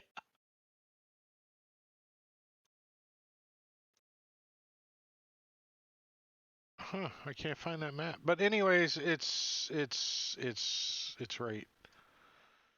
It's right. If you zoom all the way into Red Larch, it's right here. I mean, I can't even draw that small. It's right there. Okay.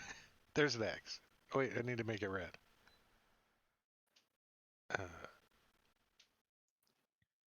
What? Here, I just paint over it. There you go.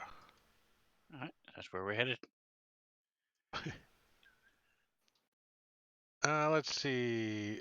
So yeah, there's a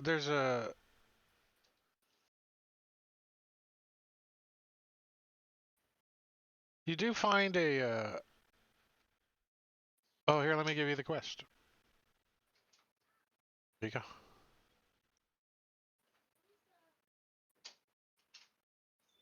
The large path and about 4 miles east into the hills.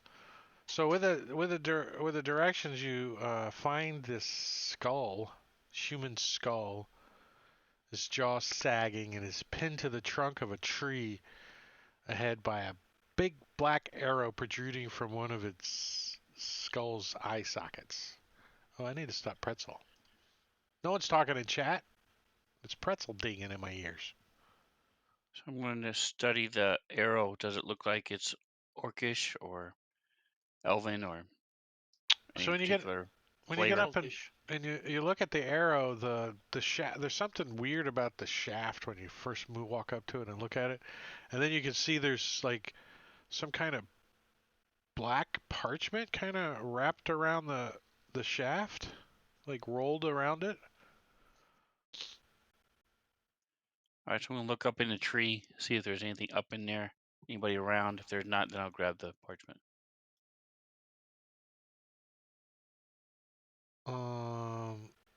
You don't see anybody in the tree or other than your party members.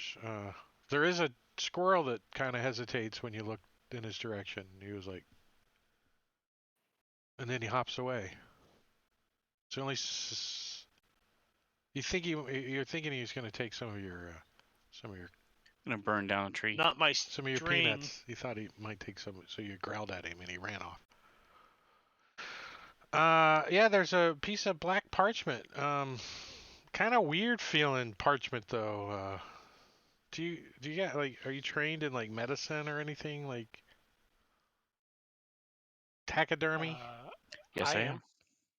You're actually am trained in medicine? Oh wow, Yes. nice. So you're like, you definitely know that Rufiel tells you that this is human skin. Because you're one that you rolled on the medicine check is like, you're like, okay, whatever. I don't know.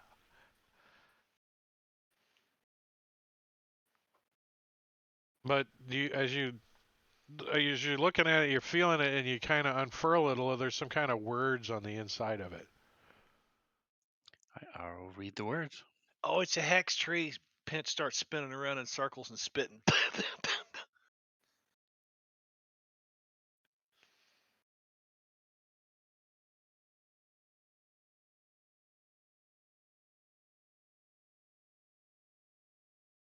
All right, so it says the last laugh. You'll be next, Volklander. Wait, why didn't that drag? Go. Oh, it did. 3 times there. Can I delete stuff from chat? Sounds to Is me it like uncommon? Volklander is screwed. There's some like black stuff on your hands now. You're like, and then as you're looking at it, the black stuff kind of fades and like soaks into your hands. You're like, uh-oh. Was it written in common? Yeah. Yeah. Do I remember who Volklandor is? Volklandar? No, I don't think you ever heard that name before.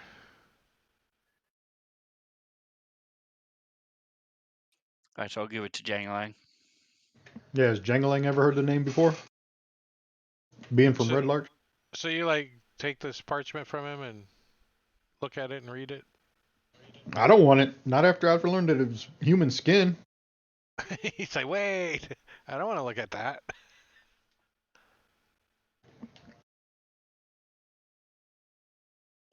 So I'm going to wrap it back around the arrow. What if it was goblin skin? Would you look at it? You say human. But what if it was goblin? Rufiel said Just- it was human. Just what if it's theoretical? Just theoretical. What if it was goblin skin? Be a lot smaller if it was a goblin. He had to just write tiny. Is that what you're saying? Had to write smaller. You have to look at it real close like this. Humans are about double the size of goblins, so be half as small. So you could write like the whole Holy Bible on a big guy.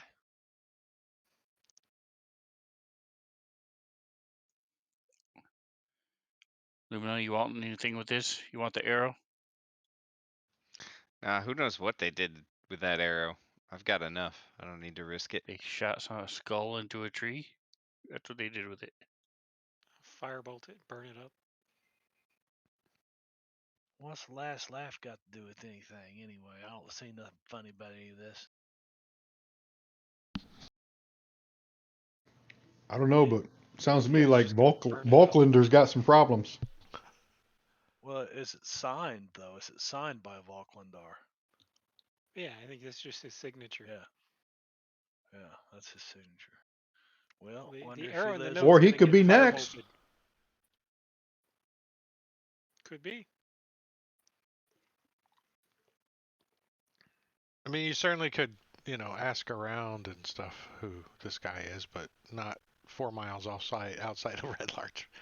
Hey, tree. No, let's just. Wait, I mean, I guess Is you it could like? ask like squirrels and stuff. I mean, Is there like a road that goes past it? Like this Eh. is almost like a warning, keep out sign type thing. no, it's it's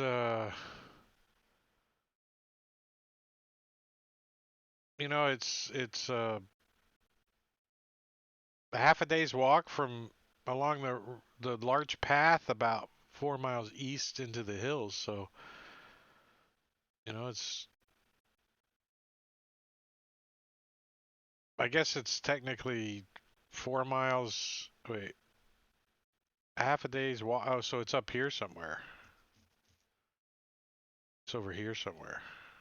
Sorry, wrong side of the map. Here.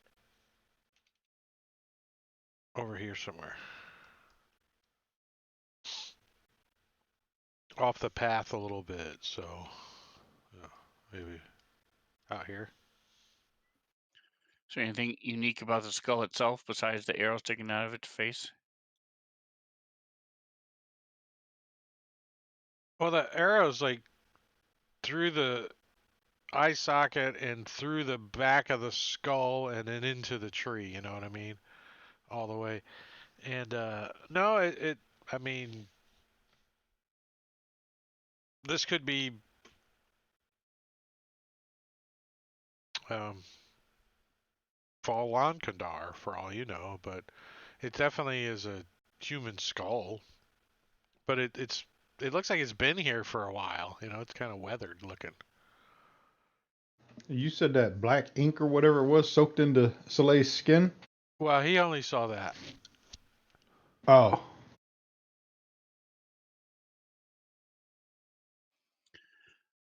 All right, like I said, I'm going to wrap the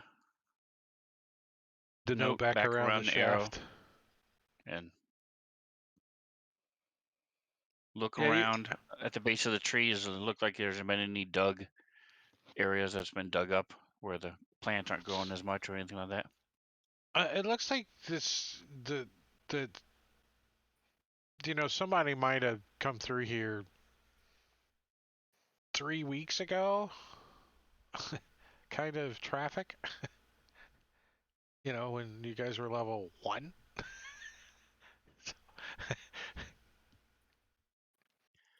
I don't see nothing else. Lumina, you see anything else? No. I don't know what we can do with this unless we want to go back to town and ask around about it. Let's go ask about the name anyway. Yeah, it can't hurt. We could take the skull, see if anybody recognizes him. Was this your dad or your mom? Anybody know this guy? Use an invisible mage hand to hold the skull and make it float around the city. All right, so I'm gonna just put this X over here so you guys will leave me alone about it. There you guys go. There you go. That. And then we need another one. And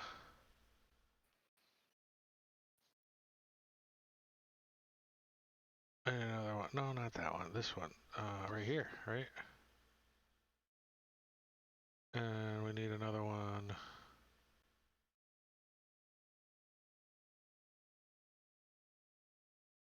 Right here. Come on. You guys are getting it done.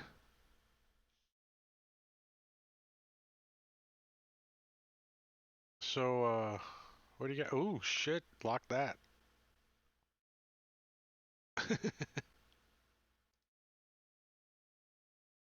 No. Lock the map. All right, so over here. Is that what you guys want to do, or do you guys want to go to here? Yeah, we didn't do the flame. Yeah, that's the last one that we haven't cleared out. Yeah, that's the one that's down below The Burning tower. Man. Yeah. Why didn't we go down there? We did the tower. Because it's Right. level We 9. didn't do the Dwarven City below. Yeah, because we found a secret flowchart. Yeah. Oh, and we got scared. And you guys went back to do the level 6 or something. I don't know what order you guys went in, We but were like level 5 when we found that place. Something like that. I remember now. the Temple of the Eternal Flame. Is that where you guys are thinking? Or do you guys want to go and try to get down below any of these? There was that 'Cause second dash 2-3 level 1 we didn't do. We should go do that first. Do what? On the right side of the flowchart, like the third one down was level 2-3. We should either put a red X next to it or go do it. You should. Yeah. You haven't done it yet, so you don't get a red X. You don't get a red X unless you go do it. So, and since we're on milestone, That's right. So We should- can't level up. Now that we finished last lap, we should level up. you Let's should. take a long rest It's and then go milestone. do the 2-3. Because that's the last lap is the last one on that right side. That means we completed that milestone. You can share that with the rest of the players if you want. That's up to you. What the last lap actually is. Yeah, I'm gonna when the time comes, I will. Oh, you're gonna save it for a proper moment. Okay, good. Poor Soleil. If Jangling's learning anything about adventuring, it's don't be Soleil and pick everything up. And always try to negotiate first. Right. Offer beer and don't pick shit up. All right, what's under here? The Fane of the Eye. What? No, you can't. You can't see. I hit it. You can't see it. So you guys want to go into the temple? Oh well, let's let you guys get to Red Larch first. How's that? Make your way back to Red Larch. Let's do some calendar stuff. Let's do. I'm gonna ask Token? around to see if that caravan we ran into actually came to Red Larch, like they said they were going to. They did, and they made a fortune in hides. Ogre hides. Ogre hides. What's up, Christopher? Bedtime.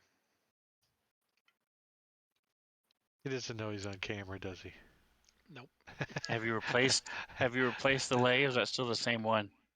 That was the same one. Nice. It's holding up well. Oh yeah. It's lasted. What are we talking about? We just got to Red Larch and the caravan was made a fortune on Ogre skins. Yeah, ogre skins. Red Larch. Let's do the old school image of Red Larch. This is the helmet. See the helmet? Yep. And then this is the sword. You can see the sword above the door there. That's where Pinch has got to go right there. See You it gotta a go check little in bit. with these girls. Yeah, that's where your girl's at, isn't it? Some of 'em- The swinging sword. All my girls are over there. See, I got the name Pinch. I didn't used to be called Pinch before I got here. There's no level on them, but we can do the Westwood and Shallow Graves. I think we've been using this one for you guys, right? My real name's This- Blue Bonnet. I even made a key up for you guys. Up there on the north, south, east, west, remember?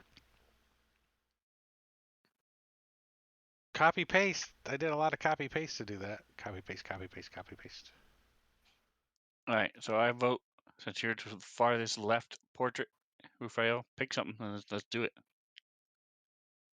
For this left portrait. You're the highest charisma. You get to pick. Highest charisma. All right, we're going to do some calendar love, though. Okay. See, Rundreth Manor at noon. So for you guys to get up to Red Larch, that's a pretty good hump, huh? 1, 2, 3, 4, 5, 6, 7, 8, 9. We'll call it another day.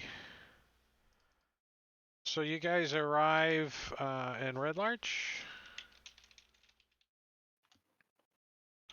on the 29th of Kythorn, 1491 at 11 a.m. So that's what time it currently is. Like, well, like this, like that, and that, right? Yeah. Bam. I don't know if these are quests or what, but out of the Red Larch on the left-hand side, we can do the Westwood and then the Shallow Graves. They don't have a red X on them. So you're talking on the some of that stuff once you flowchart. Yeah, once you miss it, you miss it. It doesn't, you can't do it. Okay. I'm all for just heading straight to the Temple of Flame. I'm game. Go back into the dwarven Okay. complex anyway, some one Where way we or going? another. Yeah, Gonna I go- bet we can handle it. Go check out and see if the druids are still hanging out. Let's go to Burning Man and clear our way down. Would it still be burning? We can light it on fire again. Scarlet Moon Hall. Why is that shared with you guys? Because we cleared it out? Right, but I shared the whole module with you when I shared that, didn't I? I don't think so. That one green pen.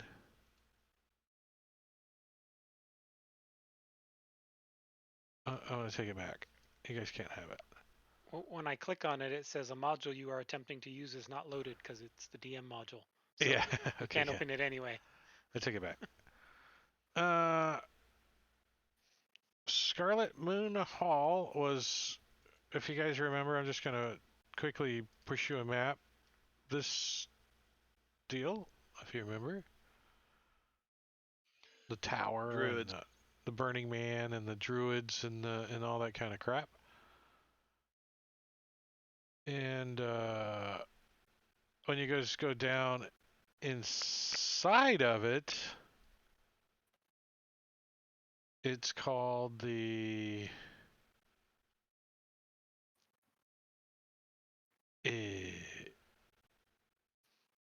other one.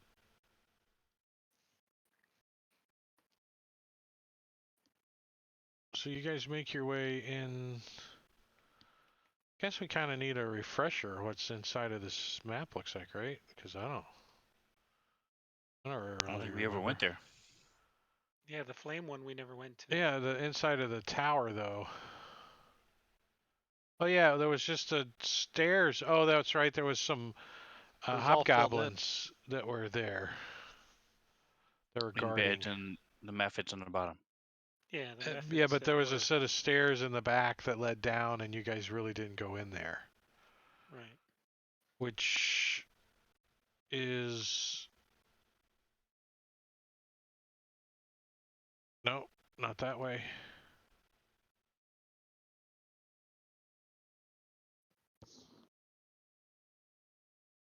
Oh yeah, the 4 hobgoblins and stuff. All right, so let's put you guys on this map. Combat tracker tokens actually.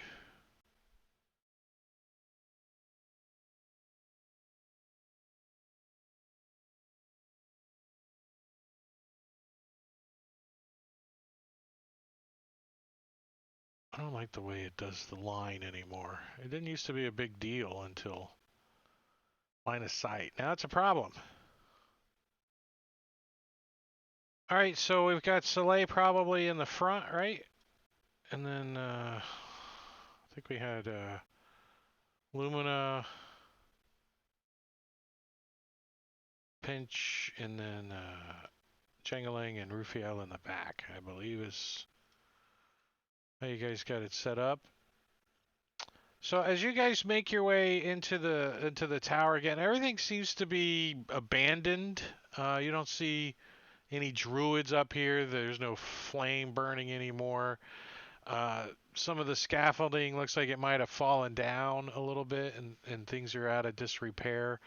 Everything just seems to be kind of just blowing in the wind up here.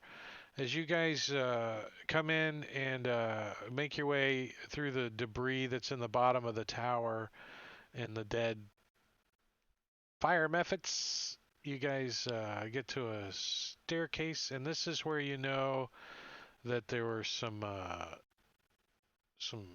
hobgoblins inside. Do we need a long rest, guys? Did you get your spells back and everything? Yeah, let me push that and make sure. Yeah, I'm good. I'm good. That time as 11 o'clock, is that right now? Yeah. I didn't see when you put it. Okay, go. Yep. Make sure you guys got a long rest. And I'll cast Dark Vision on Pinch again.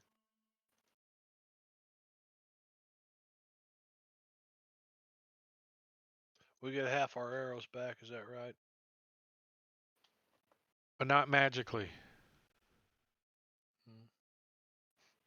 Recover half your arrows on a long rest. Is that how? Yeah, it's No, not no, I magical. meant You like- actually got to go no, pick no. them up. Yeah, I mean, but like after the battle with the ogres, I fired 2 arrows. I would have got 1 back, right? If the ogre wasn't in the gunk and you had to climb in the gunk to get it, I don't know. You know, that's up to you. You had the potential to get half your arrows back. No, the ogres I shot were outside the gun. Yeah, then you're fine. You're fine. Okay, cool. You know, if you shoot one off of a cliff and it's 500 feet down the cliff, do you go get it? You know, that's. All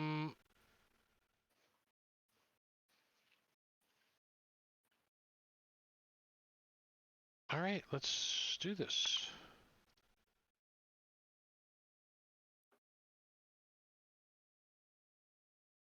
So this is kind of like lava tube kind of thing feeling like that you guys are coming down into, sorta.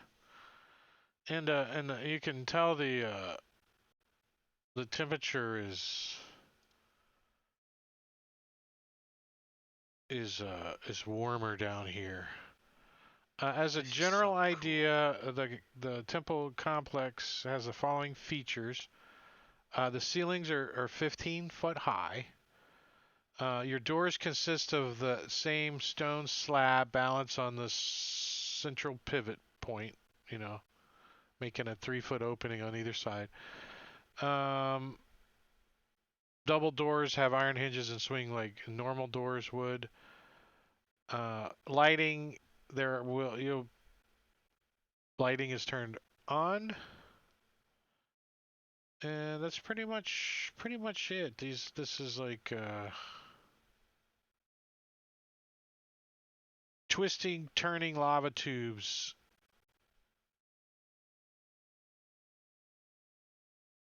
Is what you guys have started into, kinda. And to your south, when you come in, you can see that there's an arrow slit. Dude, I got too much crap open here. Yeah, the passage widens at this point with 2 large alcoves flanking the hallway. A little bit further down, and to the right there, yeah, you do see this this arrow slit. And let's see where these guys are at.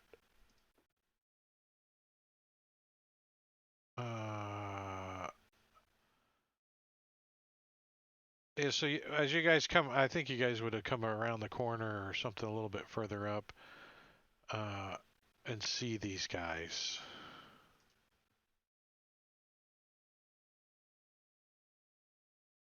That debris on the floor, is it high or is it just on the like small rocks?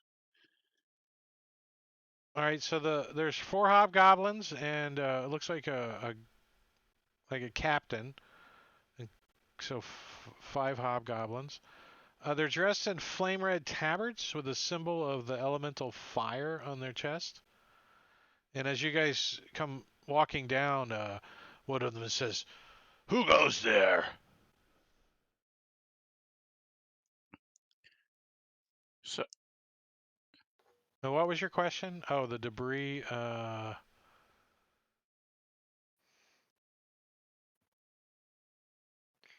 got to be one of these.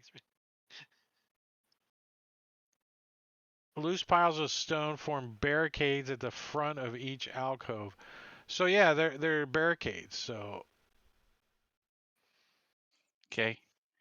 why does it look like they're defending the backwards way though? Doesn't I don't understand. What are they guarding against? It doesn't make no sense to me. Let me double check my languages. These guys are speaking common, so. Yeah, I think that's Lumina's Ballywhack. I think he does the goblinoid things. So I'm going to say, listen here, gents. We're going to come in and we're going to kill all the cultists in here. But we ain't got nothing against you. You have one chance. You want to turn around and leave right now and not come back, go find work somewhere else? That's fine. Otherwise, we'll kill you all right now. A fight? I think we can have a fight. These aren't cultists. They didn't give us the symbol. Attack! So. Here's the symbol. You guys don't even know the fire symbol, do you? That's not the fire symbol. It's close. It's close. It's actually this, I think. I'm burning my hand. So let's do the roll for initiative. Initiative request roll and to do some combat for you guys. Kind of give you your final little movements there. As Jangling, you're the fastest on the draw back there in the back. All right, Jangling can't see anything, so he's going to move forward. It's amazing, isn't it? And they have dark vision. There we go. Oh, I can see now. Do hobgoblins have dark vision? They do. Nice. And Jangling see their eyes glowing red from the darkness. See this first gargantuan hobgoblin. No, he's not gargantuan. And but he got that nickname for a reason. He's gonna miss him with his first blast. Oh, the second one. Not with the second one. It hits him in his gargantuan, and he falls over. Oof. Gargantuan ego. Right. His gargantuan lip. Nice. You can kill them all, Soleil. Leadership.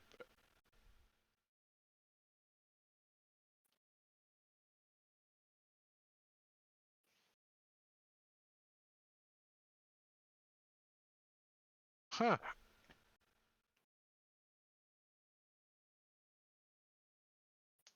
Nice. All right, so this guy's gonna be like, murder them all. I don't know what he says, but 5, 10, 15, 20. He's got 30 feet of movement, so I think he's gonna move to here and multi-attack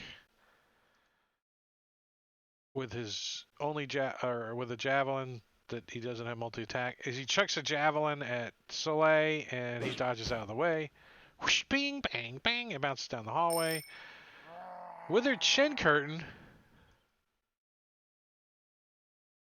They got a little curtain hanging there. I think he's close enough to actually come running up. Truck. And he's got his long bow or long sword out. What's martial advantage? Once per turn, the hobgoblin can then deal an extra damage 5 feet of an ally of the hobgoblin. Wait. To a creature it hits within a weapon attack if that creature is within 5 feet of an ally. Alright, so pack tactics, but not quite pack tactics. No one's next to him yet, so he's going to take his longsword and swipe at Soleil with it. And bounces off his dodge. And Rufiel.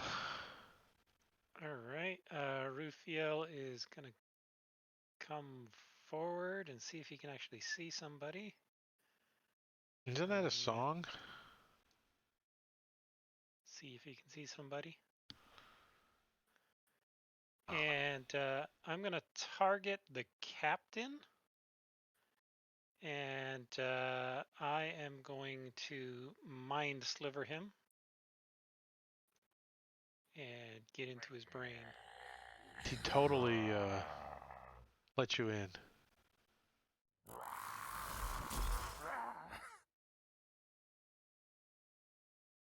Rah. Sound like me doing sound effects. And yeah. And yeah. Let's start off with the third level spells. Waste them up. Yeah, I didn't want to waste it this early. After the first guy went down with like one hit. So Pinch is going to run up to here.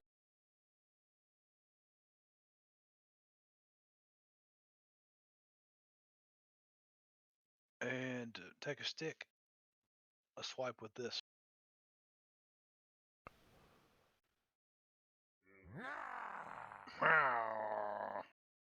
It's like a murder scene. Just Pinch goes growl. So you kill the captain. Pinch is like he just No, like that wasn't the captain. Or the Chin curtain. the sergeant. Kill the sergeant. Yeah, and then he'll just kind of dip right back here for a second. He looks out this awkward looking arrow slit for ballista bolts. I don't know. Look at the size of that thing. They're using slings. They need extra space. They're using boulders. It's like bowling balls. All right. Lumina will move up and take a couple shots at the captain.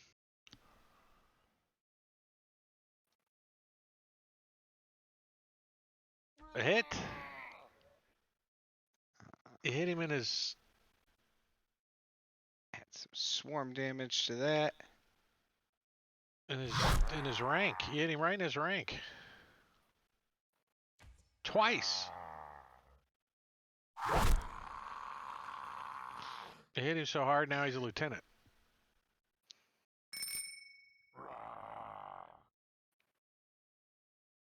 Irate chuckle. Can you get up here? Yeah. He's gonna come running up, look down at his dead buddy, and kind of kick him. Help me out here. Give me this martial advantage. Damn it. Takes a swipe at Soleil. Blocked by his bonus stat. I hate that bonus stat. Did you like the sound triggered by it? The chuckle. Kind of thing. So he finishes his little speech. This guy runs up, ducks out of the way as he dies in front of him. And he's going to move forward. Steps over And the as body. the other guy doesn't die, he's gonna backhand stab him with the trident. Like, whoosh, like one of those as he goes by, kind of backwards. Yeah. See if he can hit. Now would be time, since you got it all planned out and there's description, you'll fumble, right? A 10 is a miss? Wow, what does this guy got for armor class? It's chainmail and a shield. All 18. Good at the math. Good at the math. And then there's the fumble. It gets He caught on a cursed you, man. barnacle. It gets caught on a barnacle. I don't know.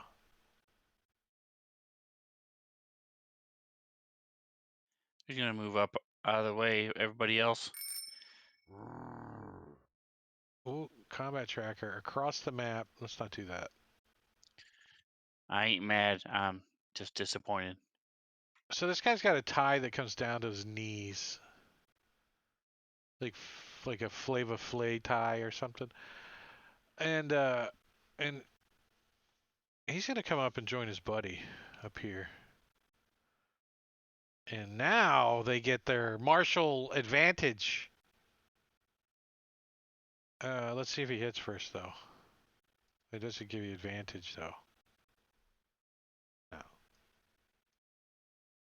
Got to hit first, or it doesn't matter. Runs up, tries to hit Soleil with his long sword, and oh, he connects. I think I put this on myself. And then I roll damage. On Soleil. Yeah, I rolled 2 1s. Really? All that for 2 1s? That just...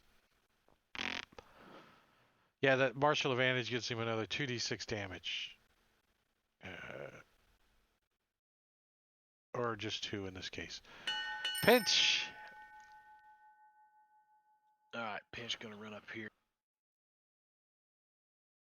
This one in front of him here. Stabs him in the back. Oh, yeah. Down he goes. Get some of that. And, Pinch kicks him a couple times. And then Pinch just kind of dances right back around Lumina right. He said, I like the Stark Vision stuff. It's nice. It's so cool. Leaves my hands free to stab people. Alright, so he stabs me with the long sword. I'm just gonna look down at the wound. He Plant looks my up at you. feet. Stop Little- dodging. A little Just nervously. grab my trident with both hands and just stab him. He tries to get out of the way. He doesn't. As he takes the hit, though. Wait, you didn't drop that on him. That's why. And then he's like, he looks down, and then he realizes that as you pull the trident out, his heart's stuck to the end of it. It's going dunk, dunk, dunk, dunk.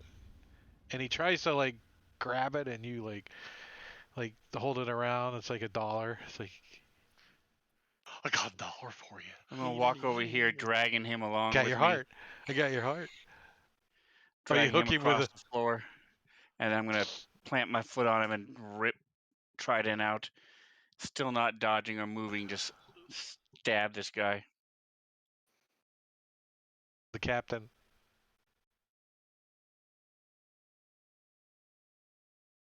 He like throws his armor up in your face.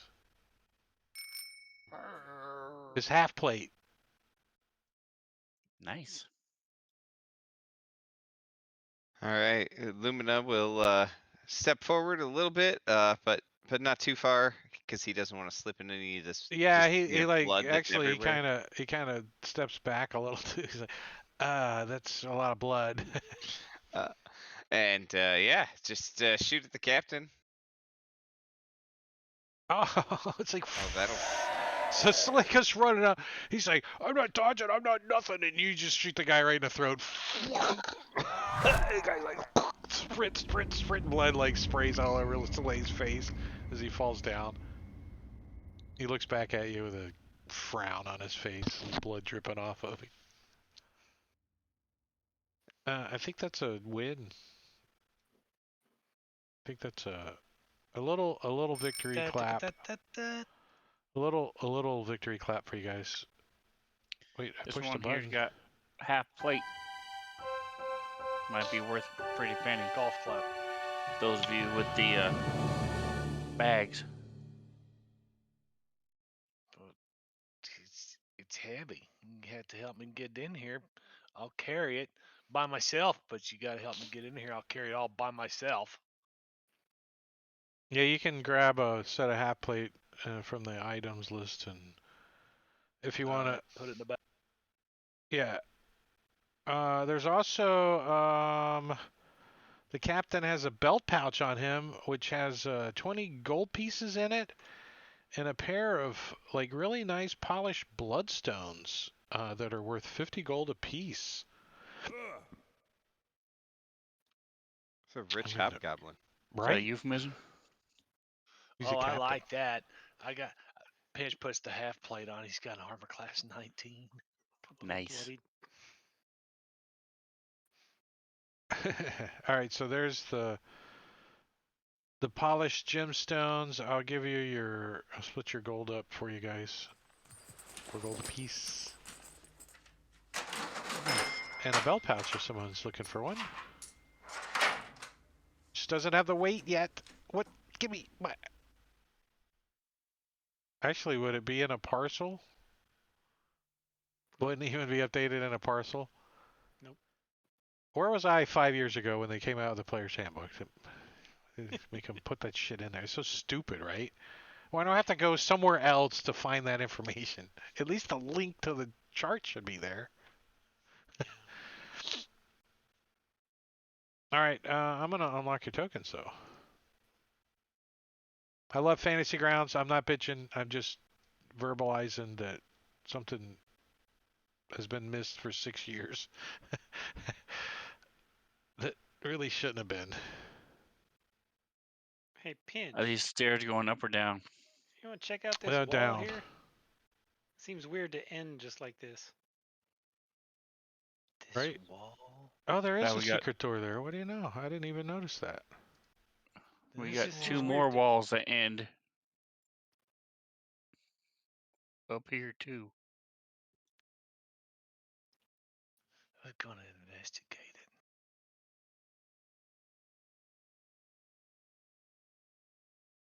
Touching it, feeling it. Feeling if there's a feeling the crack. Is there a crack? I'm touching the crack, feeling it. It's a perception check. Is it That's a- warm? It's a perception check. You don't I'm have to. looking- You don't have to I'm feel it looking and at the hold it. crack real Yeah. close. You're like, looks like a wall to you. Oh really? Looks like a wall, man. All right. It's well, they got- because you're too short. You can't see the door. It's up a little higher. Let me take a look. You don't have dwarven stone cutting either.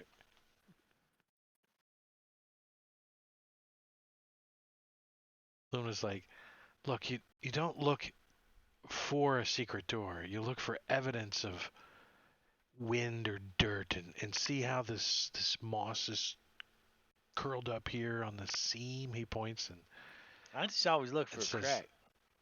it says, "There's a secret door." Oh, well, looky there, would you? As let's What's in here? see. Let's see what's in Wow. here. Let's see what is in here. As Pinch like opens Uh-oh. the door and steps in, he sees the covers move on the bed over there, and a fire genasi ignites the sheets on fire when he wakes up. I don't know how that works, but we have a combat, so we're gonna roll initiative right now.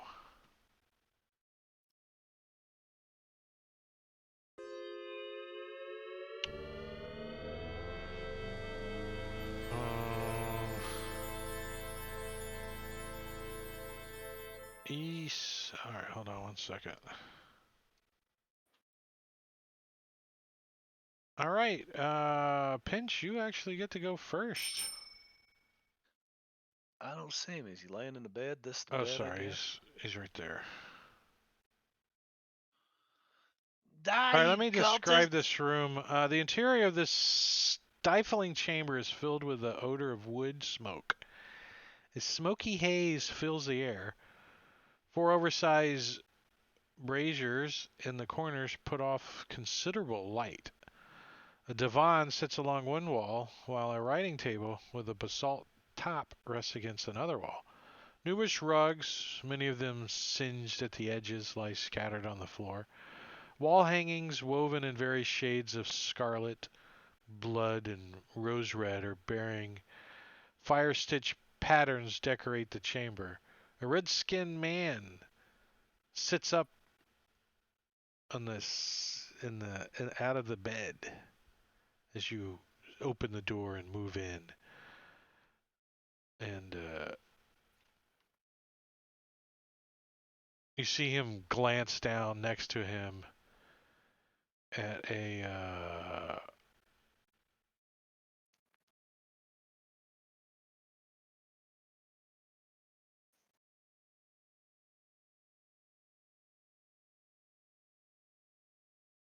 I'm just seeing what he's got.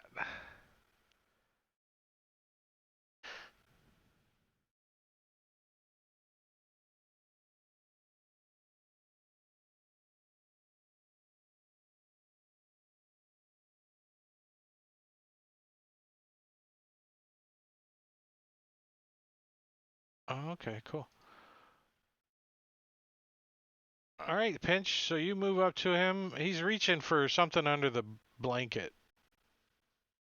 You know, can't quite see what it is.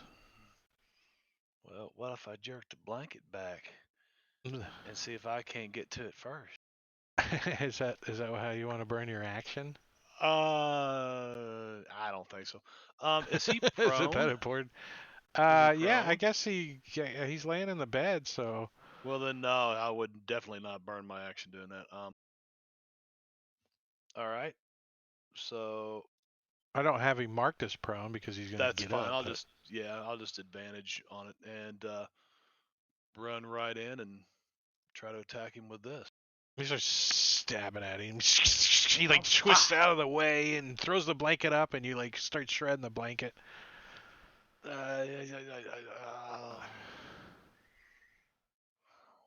Well, I'll maybe pull my short sword, offhand him.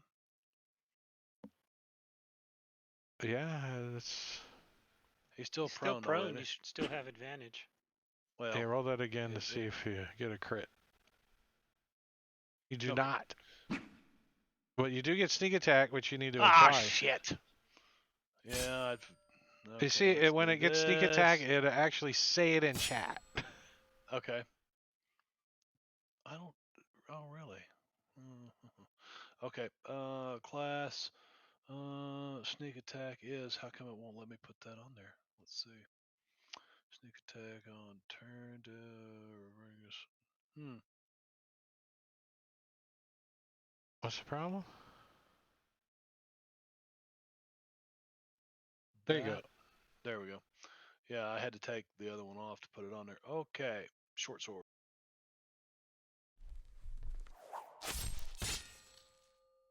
You could have rolled better.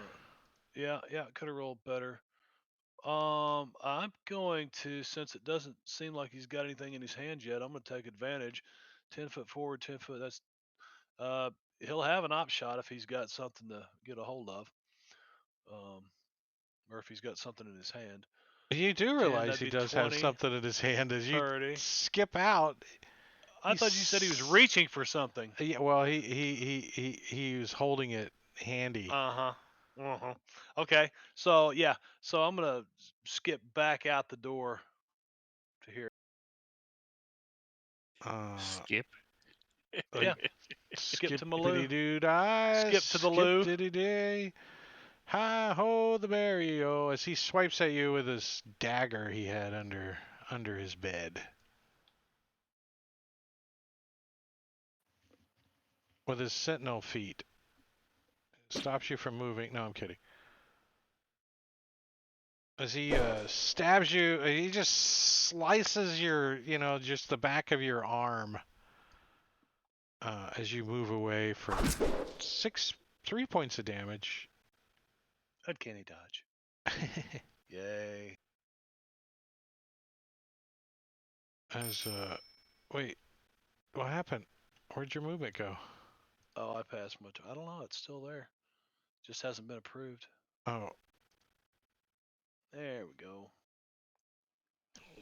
All right, so Jangling and I have been out here waiting for them. He's been searching for the door for 10 minutes, so I start heading back and I hear the noise of Pinch skipping along, so I know something bad going on. So I'm going to double move 80 feet.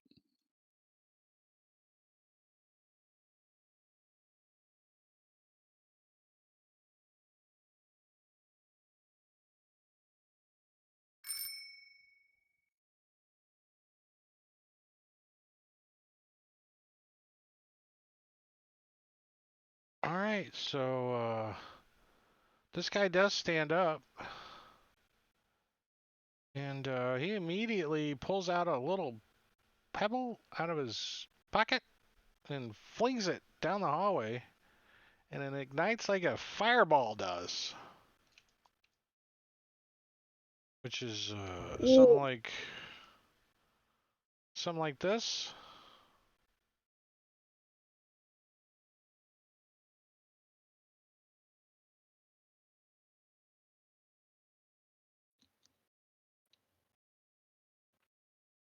Does this require a dex save throw? It does. Awesome. I'm ready. And it also does this too when it hits.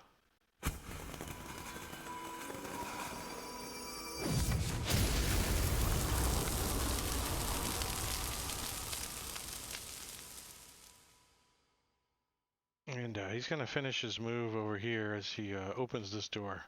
And he says, "I'm being attacked!" And you hear some voices inside the other room go, "Oh!"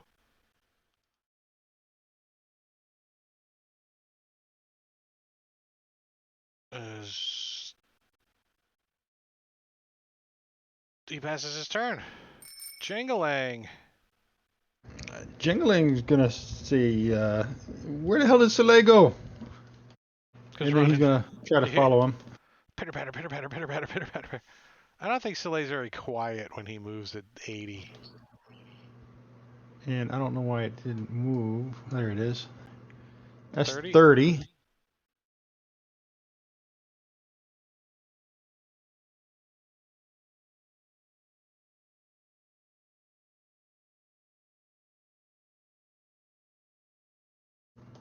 And then, let's see this. That's 50. And about that point, he's going to see that flash and say, oh, shit. Yeah, flames shoot out And of go back 10 feet. He backs up, his eyelashes singed like a grill a little bit. So that's his 60 feet. Wet facial hair? I mean, that just doesn't sound very nice. He was shaving or something.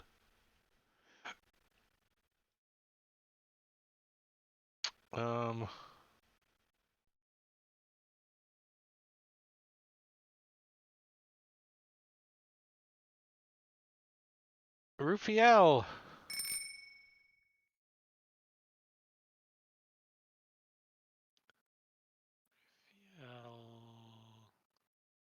Can only get down to there.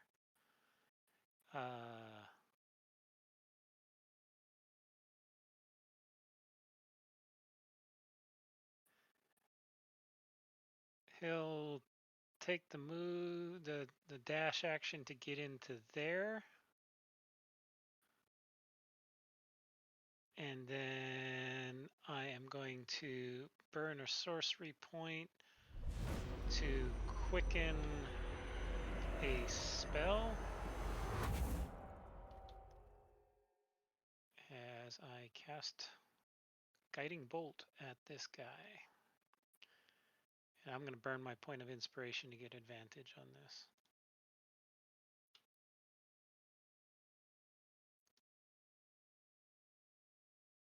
That's a hit. Very good.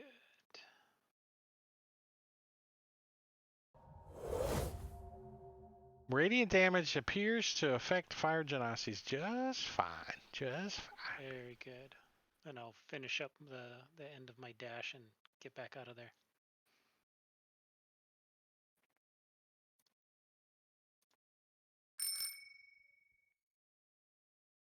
Lumina. All right. Lumina, I'll go ahead and step into the room.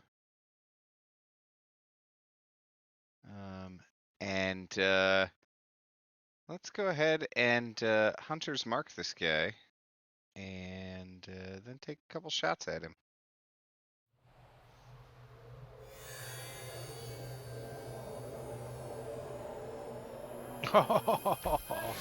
That's 2 back-to-back crits, isn't it, for you? Yeah, I think it is.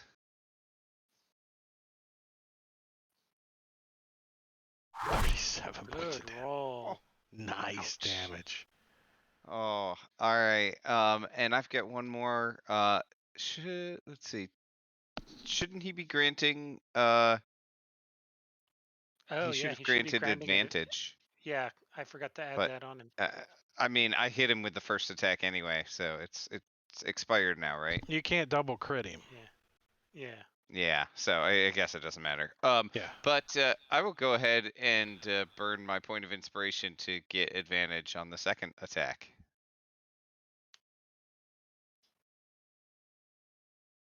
Which is a hit. The 16 would have hit too, by the way, FYI.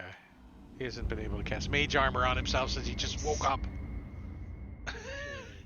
He's like, opens the door, turns around, thunk, thunk, thunk, thunk, couple arrows. He's like, he falls over dead. You see the guys inside. I'll go ahead and I'm going to actually stay in the room and kind of like get behind this bed for a little bit of cover, and then when you move, you can see the other guys in the other room. Yeah, and I'll point that out. There's a couple more of them in the next room. Flawed Wrong Saunter. He's gonna come over here and you guys hear slam. And then you guys also hear stuff being moved. Do we have a picture of them? Yeah, hold on 1 second. Shift? Yeah. I think you guys have seen these guys, haven't you? If they were the guys in your Amphail. These guys? Yeah. Oh, the non-druid guys, yeah. Pretty good art right there, I think. I like that. Look, he's even kind of burned a little. All right.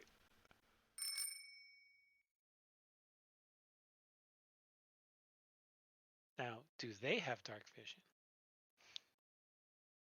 They don't need dark vision. Oh, okay. They're fire cultists. Their eyes burn with internal light. No, they do not have dark vision. But there is a light source in the room. Let's see. Yeah. There's all kinds of light in that room that you guys are coming into. That guy goes. Top of round 3 is Pinch.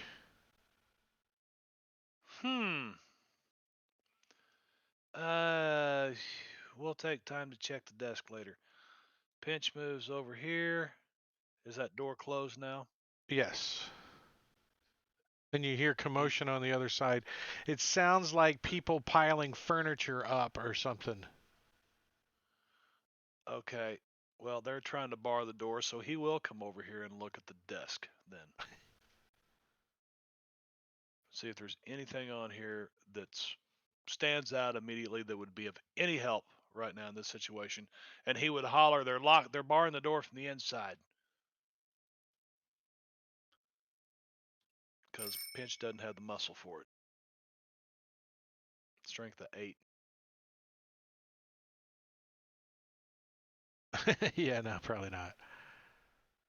Unless the door, of course, opens in and they just pile in stuff on the outside. Didn't even think about that.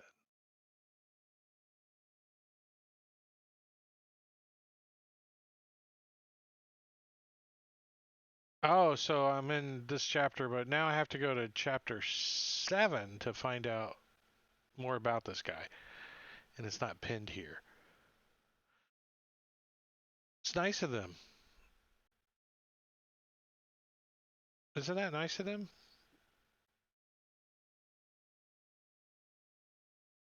All right, I gotta go look, see if there's anything important here. But we'll come back to that as you're looking through the desk.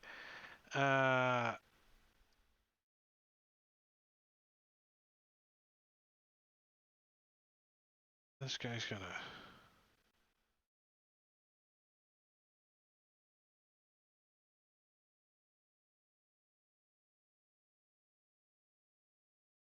There.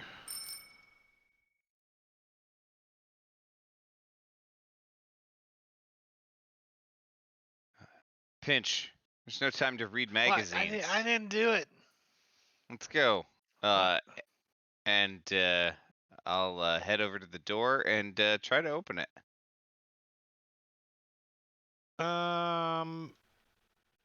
Give me a athletics check.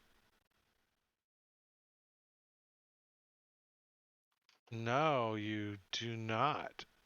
You try to shoulder it a little, and you could tell that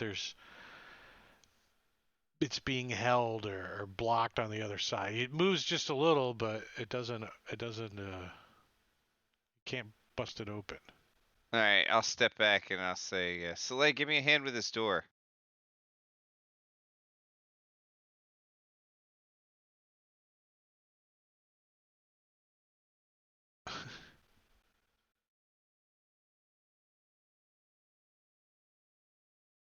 Jangalang. Jangaling's gonna try to run in there.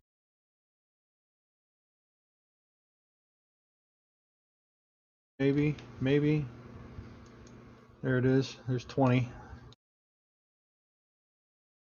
And I can't see anything, so he's gonna go forward another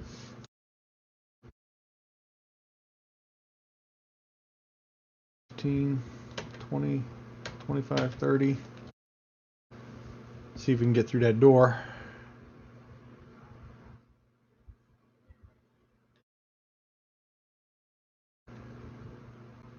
Right there, and I think, let me get one of the squares. There you go. And I think that's as far as he can go. Yeah, and you can see the dead guy over, still smoldering. He's got his nightcap on still. Soleil.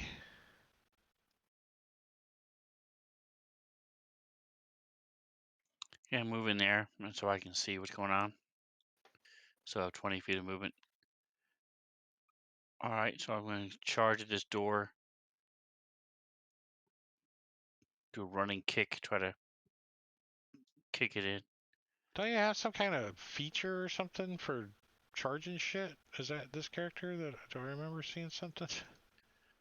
If I go into a rage, I can move half my movement as a bonus action. You're just getting angry. You're not actually raging though, right? So you're just going to come slamming up. I'll give you a +2 on your athletics because you got some momentum going. You, because you've been running all last round too. You ran as fast as you can, so you're still like, oh, man. You just like slam into this door, boom, and it, excuse me, it opens like 3 inches and then slams back closed. As you can tell, there's definitely some weight on the other side and people holding it. They're like, Is it made of wood? No, there's stone doors that pivot in the middle, and that's why you're having a Okay. hard time slamming against it.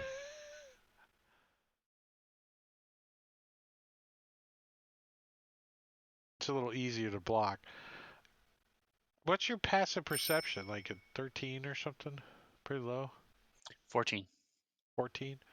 You can hear voices on the other side of the door. You know, oh, they're trying to get in. Hold it. Put the scoot pad over here. Get them ready. Wake up the ogres.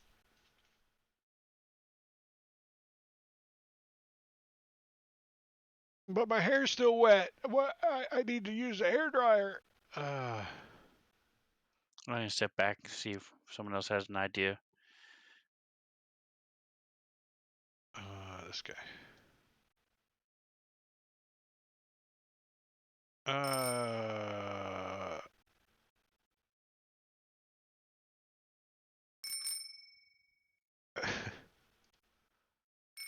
Rufiel? Rufiel is going to use his action to pull out a healer's kit and start bandaging himself up because he is pretty beat. It's like some aloe.